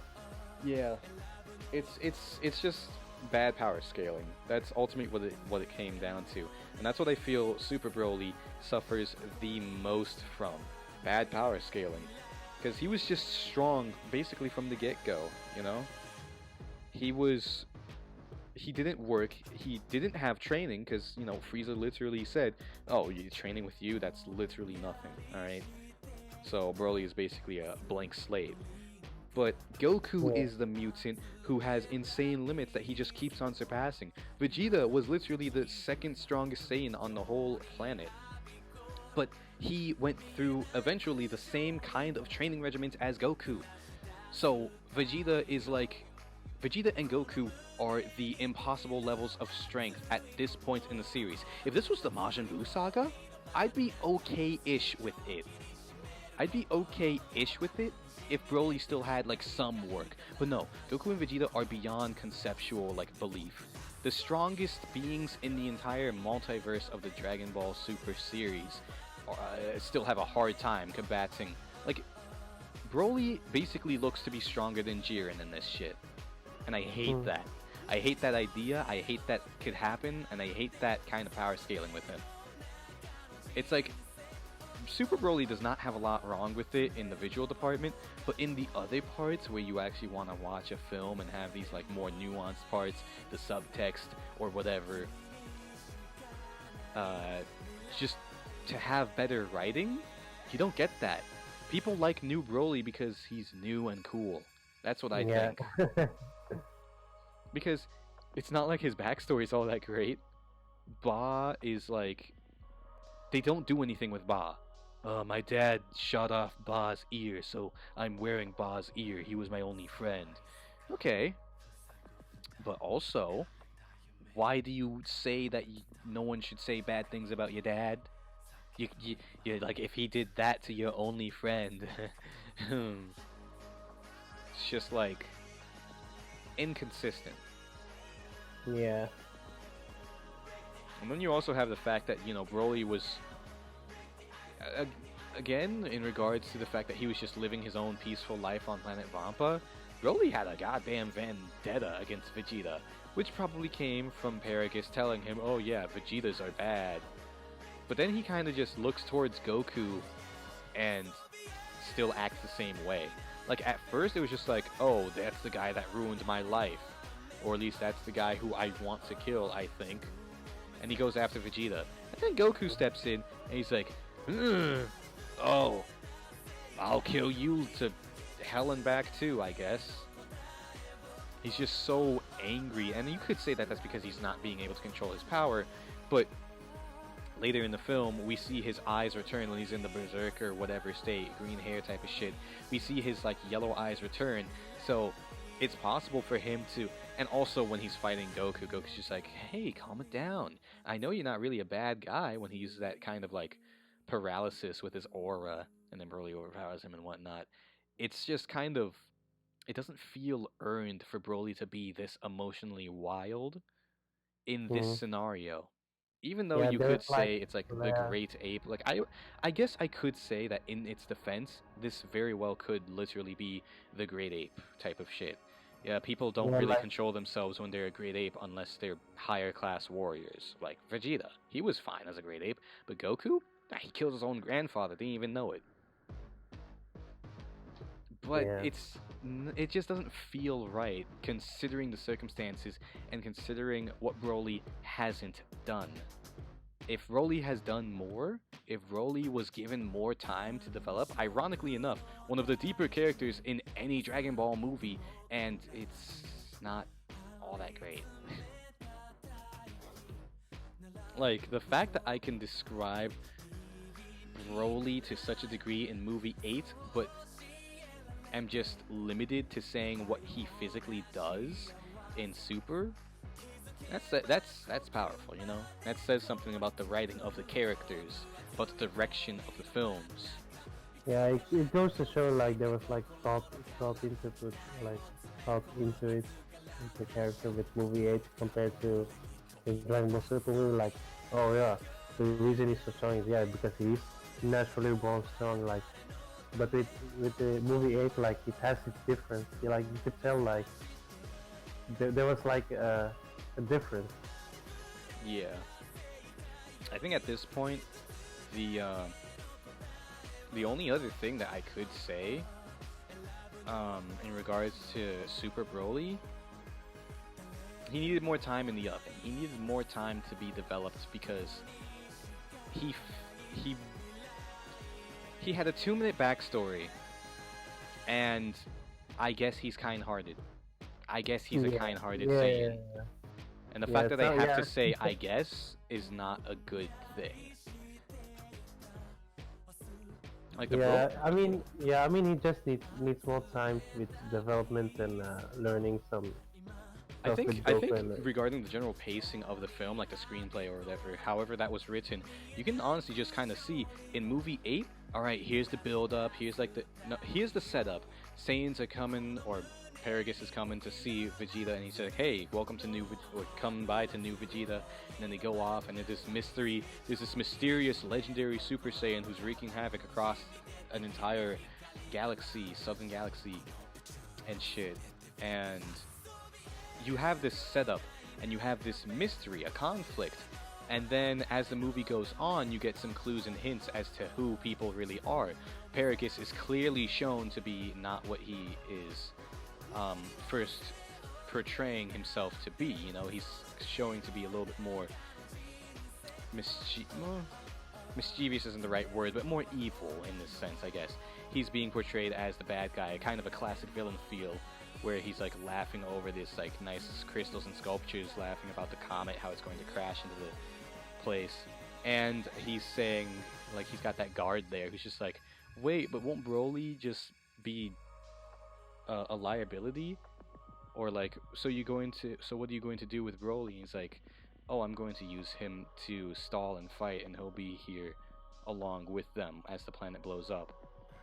And he's like, I don't want to see that. Oh, don't worry, you don't have to. And the guard's just like, oh, thank you, sir. But then he's just like, oh, no, you have me mistaken, and kills him. Or does something with him, I don't know. Just zooms out and he screams like hell. But yeah, we have these like established moments of, you would have established characters and established conflict and established setup before all of that. Meanwhile, Super Broly it has to share half of its setup with explaining its own retcon, which I think is more of a detriment. Yeah, it's used to segue into Broly's backstory as a baby, but we just had a lot of time spent on that for kind of a very little reason. It was done pretty well overall, but they just with the way that they have it, it was a little bit scattered. I say a little bit, but Broly, for whatever reason, they felt it was necessary to completely reintroduce Broly. You know, all right, here it is, ground zeros. Let's start from the beginning. Let's establish everything. Let's retcon the fucking origin of the Saiyans and how they act and stuff. And some stuff was Yeah. nice, like with Frieza and giving them the Scouters and things like that, and like King Cold being the ruler, and then he introduces Frieza to the Saiyans. You know, that stuff was Yeah, nice. that's pretty cool. But I don't think that needed to be in this film. They could have easily just have shown us, oh, hey, this Broly kid is stronger than your son, King. And he's like, what? That can't be. Well, I have to stop this immediately. Kill him, or banish him instead of kill him, even though the Saiyans are cold-blooded killers anyway, who have slaves. Man. The point being is that they took too much time sharing the movie with what could have been another movie. Another good movie, mind you. It could have been Yeah. another good movie. And then with the conflict of the actual film itself, that needed some more time. And they just used so much of the movie was action scenes. And while I, from a, hey, that was entertaining to watch standpoint, can appreciate that, I did not need to see Broly fight them for an entire hour. Like, Yeah, I don't. I can understand. If it wasn't as exhilarating as it was, I could have easily have said that the movie was dragging on for far too long. Holy shit, kind of like this stream. Been going on for 3 hours. Yeah, I've been warning I guess you have a voice So modification on me. what's with the voice changer? What? What? What? I don't know what you're talking about. I don't have any voice changes. This is my natural voice. Ah, yes. Your natural voice, Honey. Just as this is not me trying at all. This is my natural speaking voice. I speak to my This teachers is- with this. Luke, I am, not the father. Alright, thanks, Murray. Alright, whatever. Anything sound No. Good lord, I can barely hear you now. You going too I- deep. It's sound it's, bad. what the fuck? The sound effect that I'm using is the Darth Vader one. That's the name of it. Well, anyhow, what I basically just got done talking about is the fact that Broly, Super Broly, does not have a lot of purpose to be as strong as he is, nor was he developed as well as he should have been. Especially considering that this is a canonical movie that is supposed to push more Dragon Ball content in the future. You know, this is not a throwaway one-off filler episode. No, this is supposed to be a continuation. This was basically an arc. Like, Well, you know that if this gets like a TV adaptation, this is going to be an arc, not just like 2 episodes or 1 episode. This is going to be a whole ass arc. And as an arc, as a canonical Dragon Ball Z arc, it really did not use Broly. It didn't do enough with Broly. Yeah, I He can was a agree. mindless monster that everyone criticizes old Broly of being. And as fun as the movie was to watch, from a writing standpoint, I really did not enjoy the fact that it was just so empty. it's gonna be fun when they're gonna bring back more older villains, kind of like what they did for Ginyu in Dragon Ball Super. Dude, I I can't know wait they're- to see Cell come back in his new golden form where he doesn't have spots because Toei Animation hates spots, I guess. Cell's gonna come back and he's gonna be stronger than ever. Isn't with it a funny new how- threat. It's so funny how Boo could come back at literally any point because he literally fucking exists, and yet they just do all they can Don't to use not it. draw him. Oh, sorry, Boo Don't- was asleep. Oh, sorry, Boo was asleep. Oh, sorry, Boo was asleep and failed the test. Oh, sorry, Boo was asleep. Like, Oh, fucking Majin. hell. Yes, Oob fat can't Boo. come back. Poor Oob. Poor Pan. Like, I love how in Dragon Ball Super, Whis uses his magical powers and like, And Birds, Lir- Bola. Brawl, yeah. Google bra, tell me what you see. Google bulla, tell me what you see. That's why the names are like that.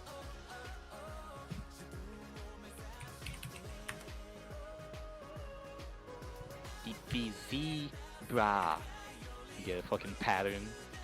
It's like just an actual like design bra with just Vegeta on it. Just it's the final flash. He has both hands on the fucking each titty. Yes, that is the result for DBZ bra. Just an actual style. Just two Dragon Balls. Jesus, criminy Christmas. If you googled bra DBZ, look at the. Never mind. Whatever. Okay. I mean, since we're going within, it's a good thing to stop, or else it will take a little bit too long. Oh Yeah. yeah. Let's wrap it up. Well, overall, the movie is visually fantastic, even though it's a bit too frenetic. You can't really tell what some things are because they're happening too fast. If they literally just slowed down the frame rate for some of those sequences, it would have fixed literally every potential visual problem there ever could be in that film. Visually, it is a masterpiece. The character acting is great, and the jokes are really nice. I like the fact that it's, oh, hey, let's have motherfucking the beauty contest be the point of debate between Bulma and Frieza wanting the Dragon Balls. You know, one wants to be taller, one wants to be younger. That pretty decent. I like it. And as far as like, I mean, yeah, I think just to go back on the animation, it being very fast, it's hard to see some of the choreography because of how fast it is, which is a detriment in those specifically too fast scenes. Ahem. And by ahem, I mean... Jesus. Alright. Another thing is that we can all agree that Broly's backstory with Ba was just too short and not really all that great. Like, oh yes, his only friend was ruined by his father, but you shouldn't say crap. bad things about his father. Oh crap, we need something to make him like kind of likable. That's why I say Broly is just an e-boy. He's just socially awkward, I guess. He's just kind of there, I guess. He has a complicated relationship with his parents, I guess. It's all very What? not concrete stuff, which is very Like, much the- so what you can say about the fucking like stereotypical meme. Just like, oh hey, e-boy, who's like depressed but not The thing really. is, like, the character, I feel like they put that one scene in there just to make the be like, oh, now we can like Broly, kind of. I'd rather it be 100% pity for him. Like, oh, we see him being brainwashed. Oh, we see him being sent to another planet. I'd rather be pity. I'd rather just give him more time. Like, make him be scared of his father. Instead of him being mad at his dad dying, it would have been really nice if he went through a complicated mental breakdown where he's just like, but my dad! And he's just feeling these complicated emotions where he's kind of happy that the guy who basically ruined his life, as far as he could tell, you know, he was told that Vegeta ruined it, but as far as Broly could tell, he was living fine on that planet. You know, he didn't care. He's fine. He's just Tarzan living in the jungle. Ain't nobody gonna come rescue a goddamn caveman saying, look, I've saved you, and the guy's just like, like, There's another me thing out of my I want home, to bro. bring up that we kind of haven't talking about. We haven't talked about, but I don't know if you want to talk more about. what? Like how Goku is like when he was a kid or baby that he's Oh, the wasn't minus really, retcon? how he wasn't really a baby. He was more like a toddler, and you could see how he like kind of not remember, but like knows what's going on around He's him. spatially aware. Yeah, and like Yeah, I that's like kind it. of weird. Yeah, He's that's like- kind of weird. I think it's just better. See, the thing is that Dragon Ball minus retcon made Goku Superman. When he was already just his influences from Superman were supposed to be loose. They were supposed to be like, oh yeah, sure, you know, yeah, I guess. It wasn't supposed to be like a direct reference, a rip off at that point. So I think it's just wasn't well done. It was an the unnecessary. better retcon. the better Akira Toriyama Superman was that one Dr. Slump Superman. ultimately what they could have done is do what they did to help expand and explain the universe with things like Frieza being introduced and the Scouters being introduced, but don't change things that are happening with Bardock and Goku. I will say though that it was nice to see some of the Saiyans. I don't like that, you know, the Saiyans, the warrior race, were like so variable because they're just not human. You know, they are the warrior race. They are not supposed to be that very like their culture is fighting.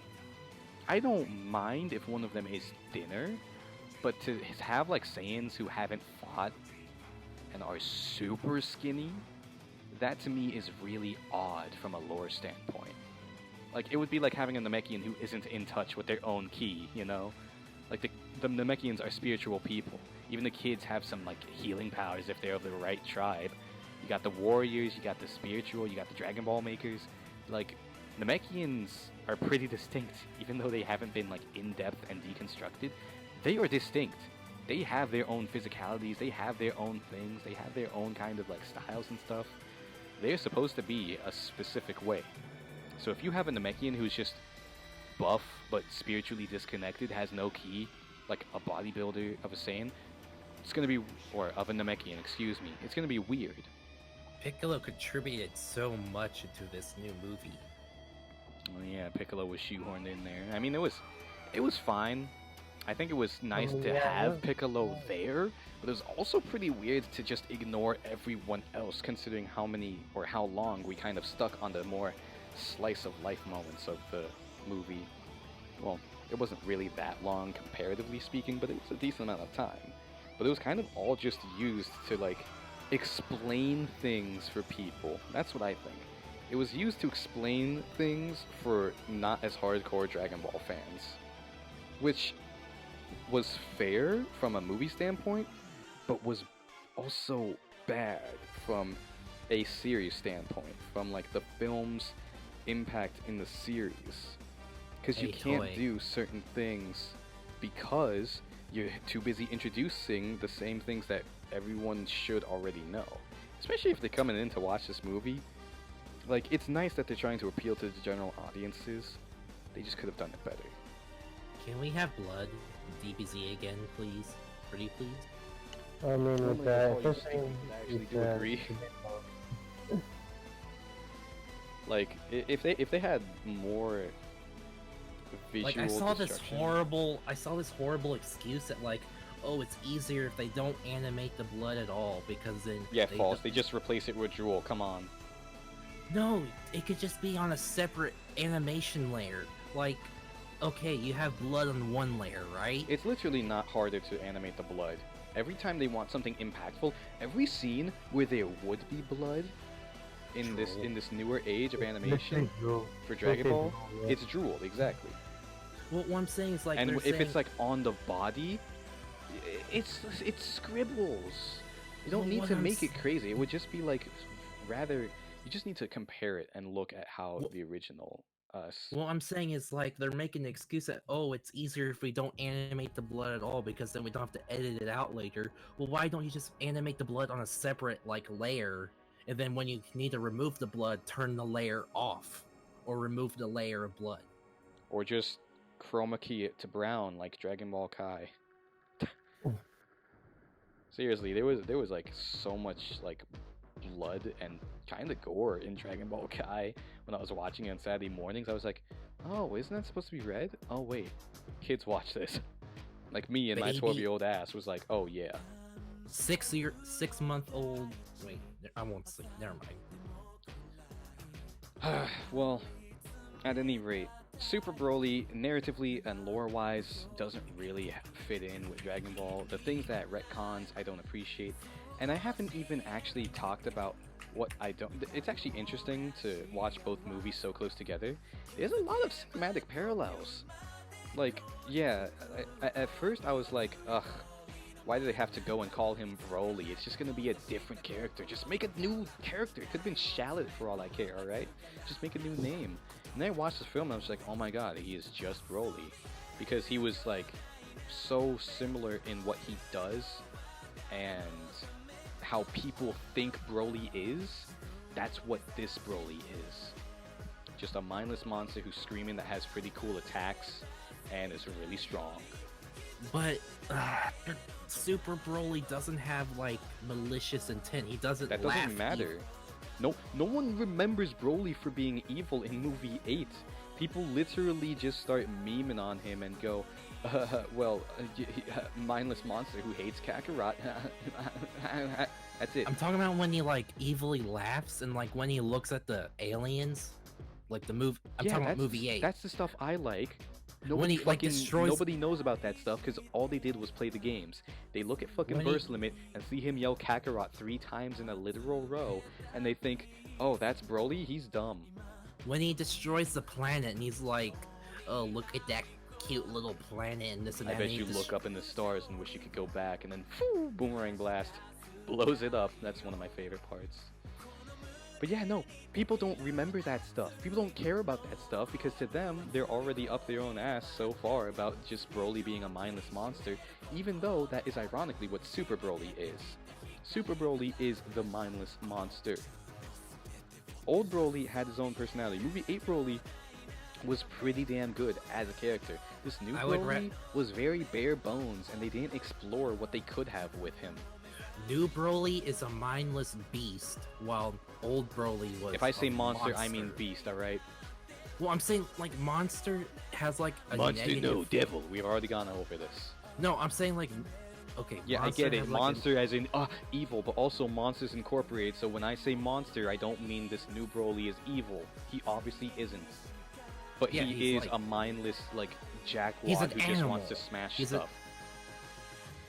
Alright, the term you're looking for is monster. Do you want me to Google what monster means so that you can understand that it means some, like, crazy inhuman creature that is Look, what I'm typically saying- large, ugly, and frightening?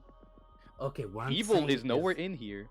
What I'm saying is that new Broly is like Tarzan, while old Broly is like Tarzan but more evil. That's all I'm saying. Old Broly is not like it's not like an evil Tarzan. Old Broly is Yeah, like old Broly is pretty intelligent if you ask he's me. literally sophisticated. He was just like, I mean, hey, he called out his own dad for being in a single-seated space pod before smarmily,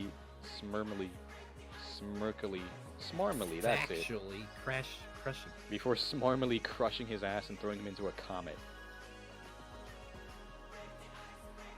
New Yeah. Broly is Tarzan. Better Broly is kinda better Frieza. Kinda. Frieza just had way more time, but if that Broly had as much build-up and impact, or I guess screen time, whew, my god, would he be my favorite. Because Frieza is a bit of a dickhead, but he reserves himself so much, which is nice, it's fine. Did you hear that, Toy? Just make the Dragon Ball Ultra arc of Broly as long as the Frieza arc, okay? And then VTR will like you.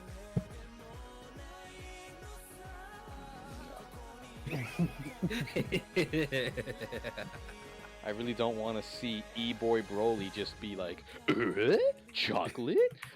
For like 92 episodes. Let's see how long is the Frieza arc. Let's see how many episodes is that. Well, the Frieza fight is 6 hours long. I know, I think that's but only like, counting Goku too. Oh shit. okay, so yeah, it's from 75 to 107. That's just for the Frieza arc, not the Namek, but just the Frieza part. Shit. Well, at any rate. So Oh, I was talking about cinematic parallels actually. I wanted to get into that really quickly, and I may as well because I'm just gonna start wrapping up now. Jesus Christ, 3 hours and 20 minutes. I don't even know if I'm gonna be able to download this shit. I and feel just like- I put feel- it on YouTube. my spine is turning into dust. Right. Let's wrap it up real quick, or else the file will get too large to download. Literally. So, something that I thought was really interesting when comparing the two movies, literally after watching them like very close together, was that they actually follow the same exact like visual cues and beats. Like Broly smashes Goku, like he smashes someone's face through a wall, you know, grinding them after he holds their head in the air. He pounds on someone and makes like the same exact craters in a very similar size too, like just smashing someone into a surface. He punches the shit out of Goku through mountains. Like when I was watching the movie 8, I was like, oh my god, that is so visceral. Oh, I forgot about all this. And then I watched the scenes again in sub, and I was like, huh, that's the same exact shit. And to one degree, you could say it's paying an homage, which it is. I don't think it's like lazy or anything, but I think it just devalues any sort of identity this newer Broly could have had. He is eternally tied to the public perception of what movie 8 Broly is. So he's just like, in the same way that Lord Xenoverse King, man, is just an allegory for the dumb fan base who just likes the action, who just likes the transformations, or even just the younger audience. Let's not even call it the dumb fan base, but just the younger audience. We have an allegory for what the fan base assumes Broly was. And that's what we got. People, whether it was positive or negative, people were just like, Broly is just some big buff guy who's really strong and does cool attacks. Something that I used to think when I was like hella younger was that Broly deadass had like infinite power, okay? I knew that what he meant when he said his power was overflowing. My power is maximum. I knew what the hell he meant when he said that his power was overflowing. But I used to think, oh shit, man. If you think about Super Saiyan God, that's like 6 Saiyans. Anadil, why? What? Why? You deleted the link before VTR can click on it. I didn't Wait, even I want see to. it. I want to send a link. Why? What was this? What was I on about? Right. So like, I used to think if you put 6 Saiyans together, that's just gonna make Super Saiyan God. Piccolo was as strong as a Super Saiyan at that point. You know, there's no arguing there. If we try and use like the transformations as a scaling point, Piccolo was as strong as a Super Saiyan at that point in the story. So with Piccolo, Trunks, Vegeta, Gohan, and Goku putting their power into one Saiyan, you know, Goku, if you think about that mathematically, it kind of is like the same, or no, this was my thought process. It's like the same thing as Super Saiyan God, just minus one person. And Vegeta was really hoarding a lot of energy. When he finally gave it to Goku, that was the actual tipping point for him to finally beat Broly. But yeah, I used to think that. I used to think Broly was just like secretly stronger than Cell, possibly stronger than Buu. And that's mainly because the games just kept on gassing him up. The games just kept on putting him in center focus as someone who was really strong. And that's what I thought of him as. I thought he was really strong. Like unnecessarily strong. And then Super Broly happens. What do you think, VTR, what do you think about when Goku's like, people call me Goku, but you Broly, can call me you can call me Kakarot. Kakarot. I thought you would hate that because No, then I it's like it. It's development because he's finally accepting his Saiyan heritage or whatever. It But did finally he doesn't do that bother kind him. of? No, he Does he didn't kind- in Gogeta form because that's not in the sub, and it's Gogeta. It's a mesh of personalities. I meant like in Namek Saga when but that's an anime only. Never mind. I was gonna say like after Vegeta's dream sequence, not Vegeta's dream, but the Nightmare. no, when Goku's like talking to Vegeta after he died, and he's like, Oh, that. yeah, that's anime only. Surprisingly, one of the most memorable parts is where the Vegeta talks to Goku after he died, and it's anime only. Technically filler. Yeah. It's I was looking at something. But yeah, the thing is that Goku doesn't like being called Kakarot. He just lets Vegeta say it, but what the hell does he say more often than not? My name is Goku, and I'm from Earth.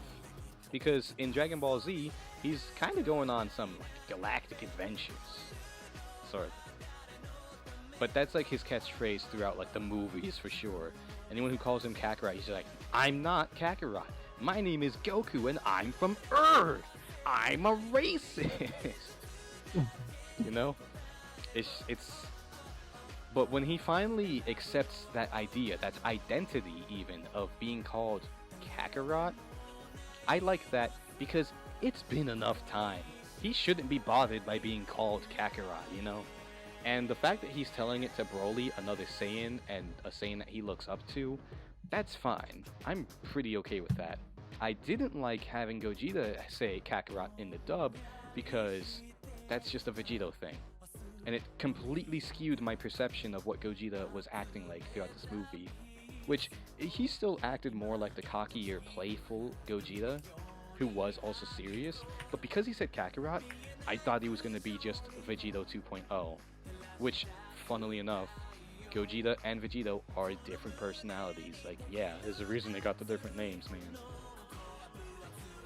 If you look at Super Saiyan 4 Gogeta, and then Vegito, you know, one is a dickhead, who just, like, smirks.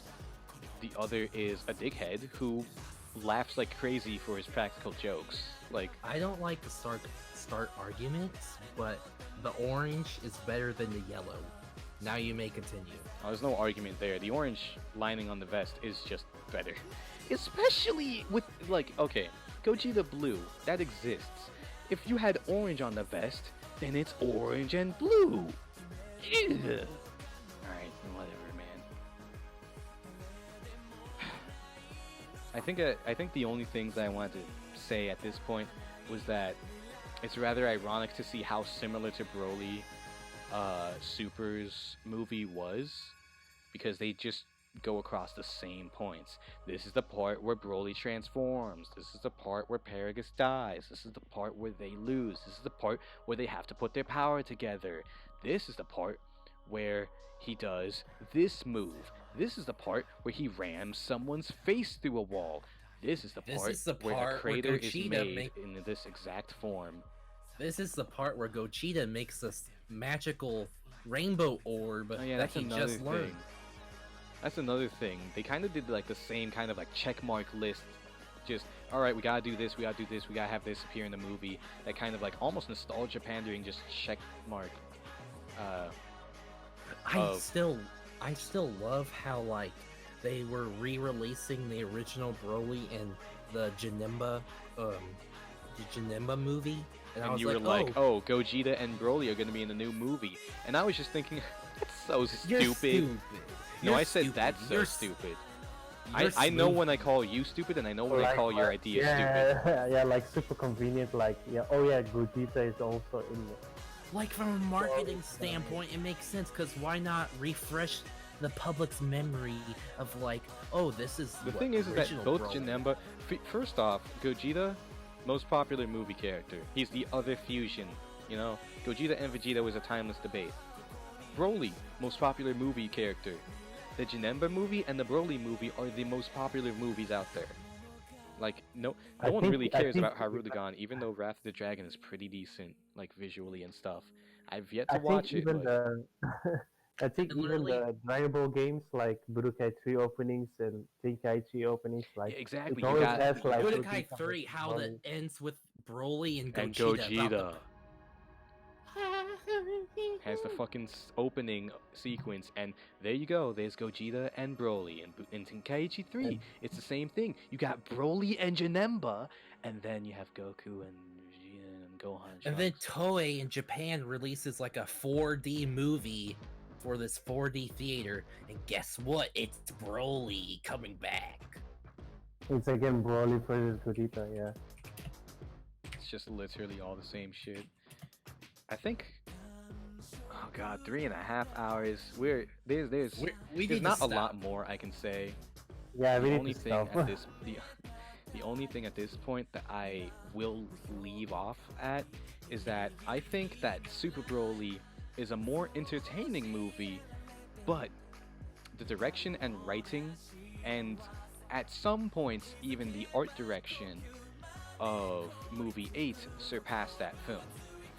So, depending on what you're looking for, Super Broly is going to be your preferred one no matter what. Sure, whatever. That's fine. That's okay because it's a good movie.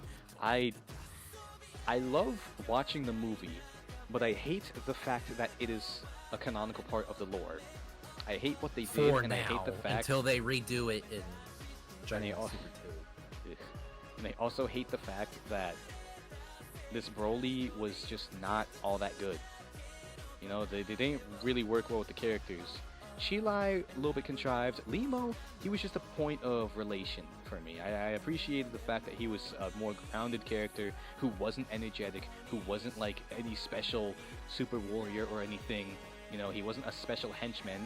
He was just kind of there to exist as a point of relation, an outsider. He would effectively be what Krillin could be in other scenarios. Oh god, that looks disgusting.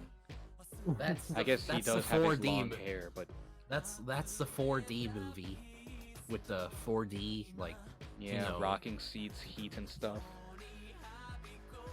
Wacky. Broly breath. Ugh. Have you been to Disney World or Disneyland by any chance? Does it look like I'm made of money?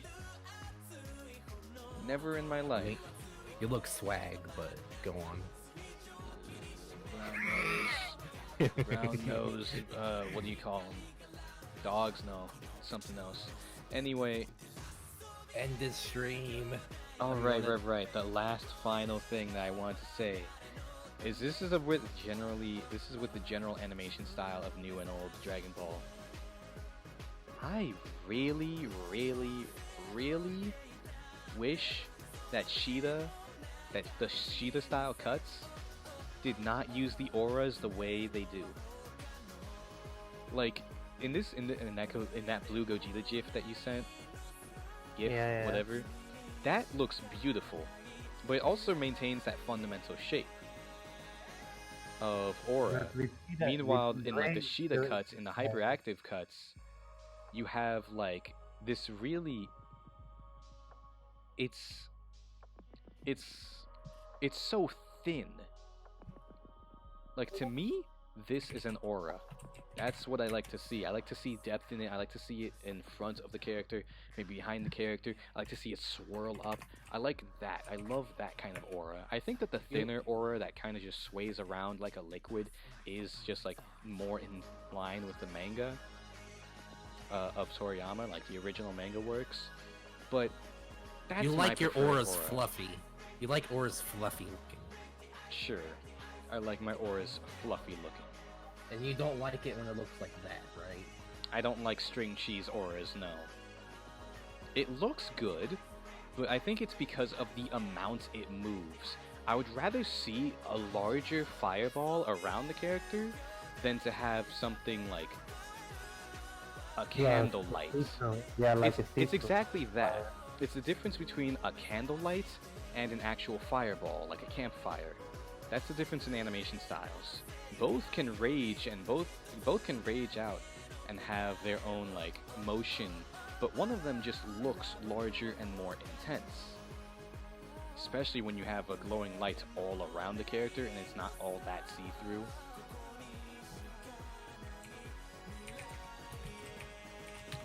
But with that out of the fucking way, I think we've just about said most of what we could. I think that Super Broly had a lot of missed potential. I think that it's a good piece of entertainment, a bad piece of Dragon Ball lore.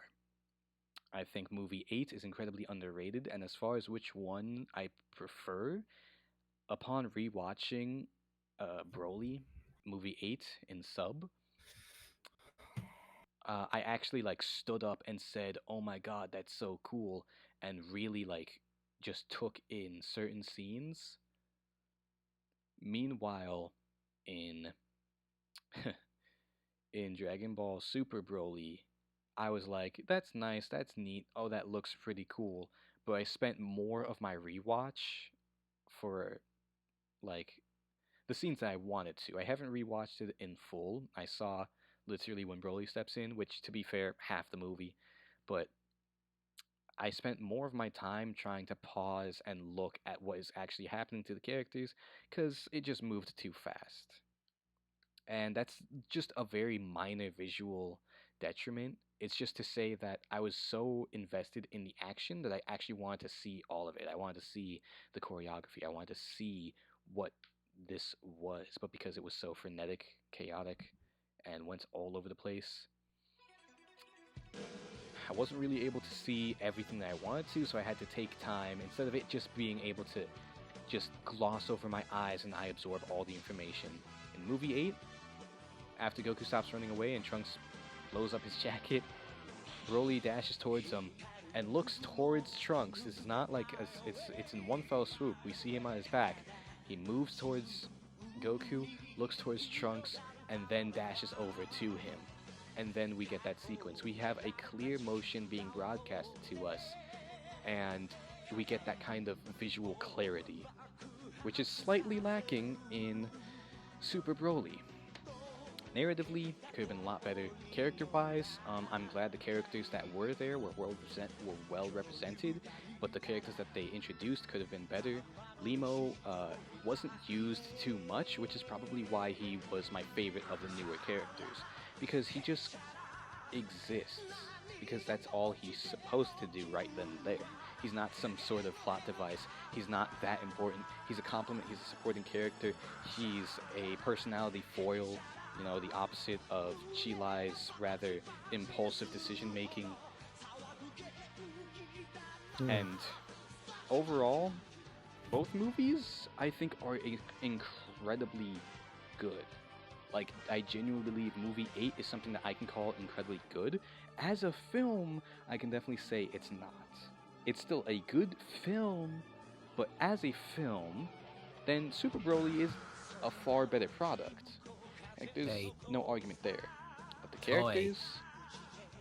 characters, man, that's where Super Broly loses for me. Toy, if you want to make money, just take that segment where you kind of like reanimated all those classic Dragon Ball Z scenes and make like animated theatrical adaptations of the classic DBZ moments. Yeah, it's like Path to Power, but new and Z. But like, never mind. Go on, finish the stream. I'm gonna pass out. My fucking throat is hoarse and sore. If you're somehow just finishing watching this, catching up with the VOD or whatever, then goddamn, you must have a lot of time. I had a lot of time. They love your I mean, voice. I had a favorite hell of a name. time. They love your voice.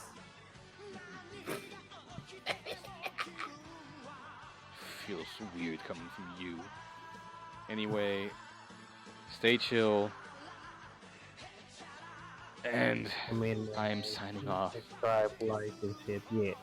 Oh yeah, if you're watching this on YouTube, then do YouTube things. I think. I mean, Click the bell and smash that subscribe button. Yeah. bruh.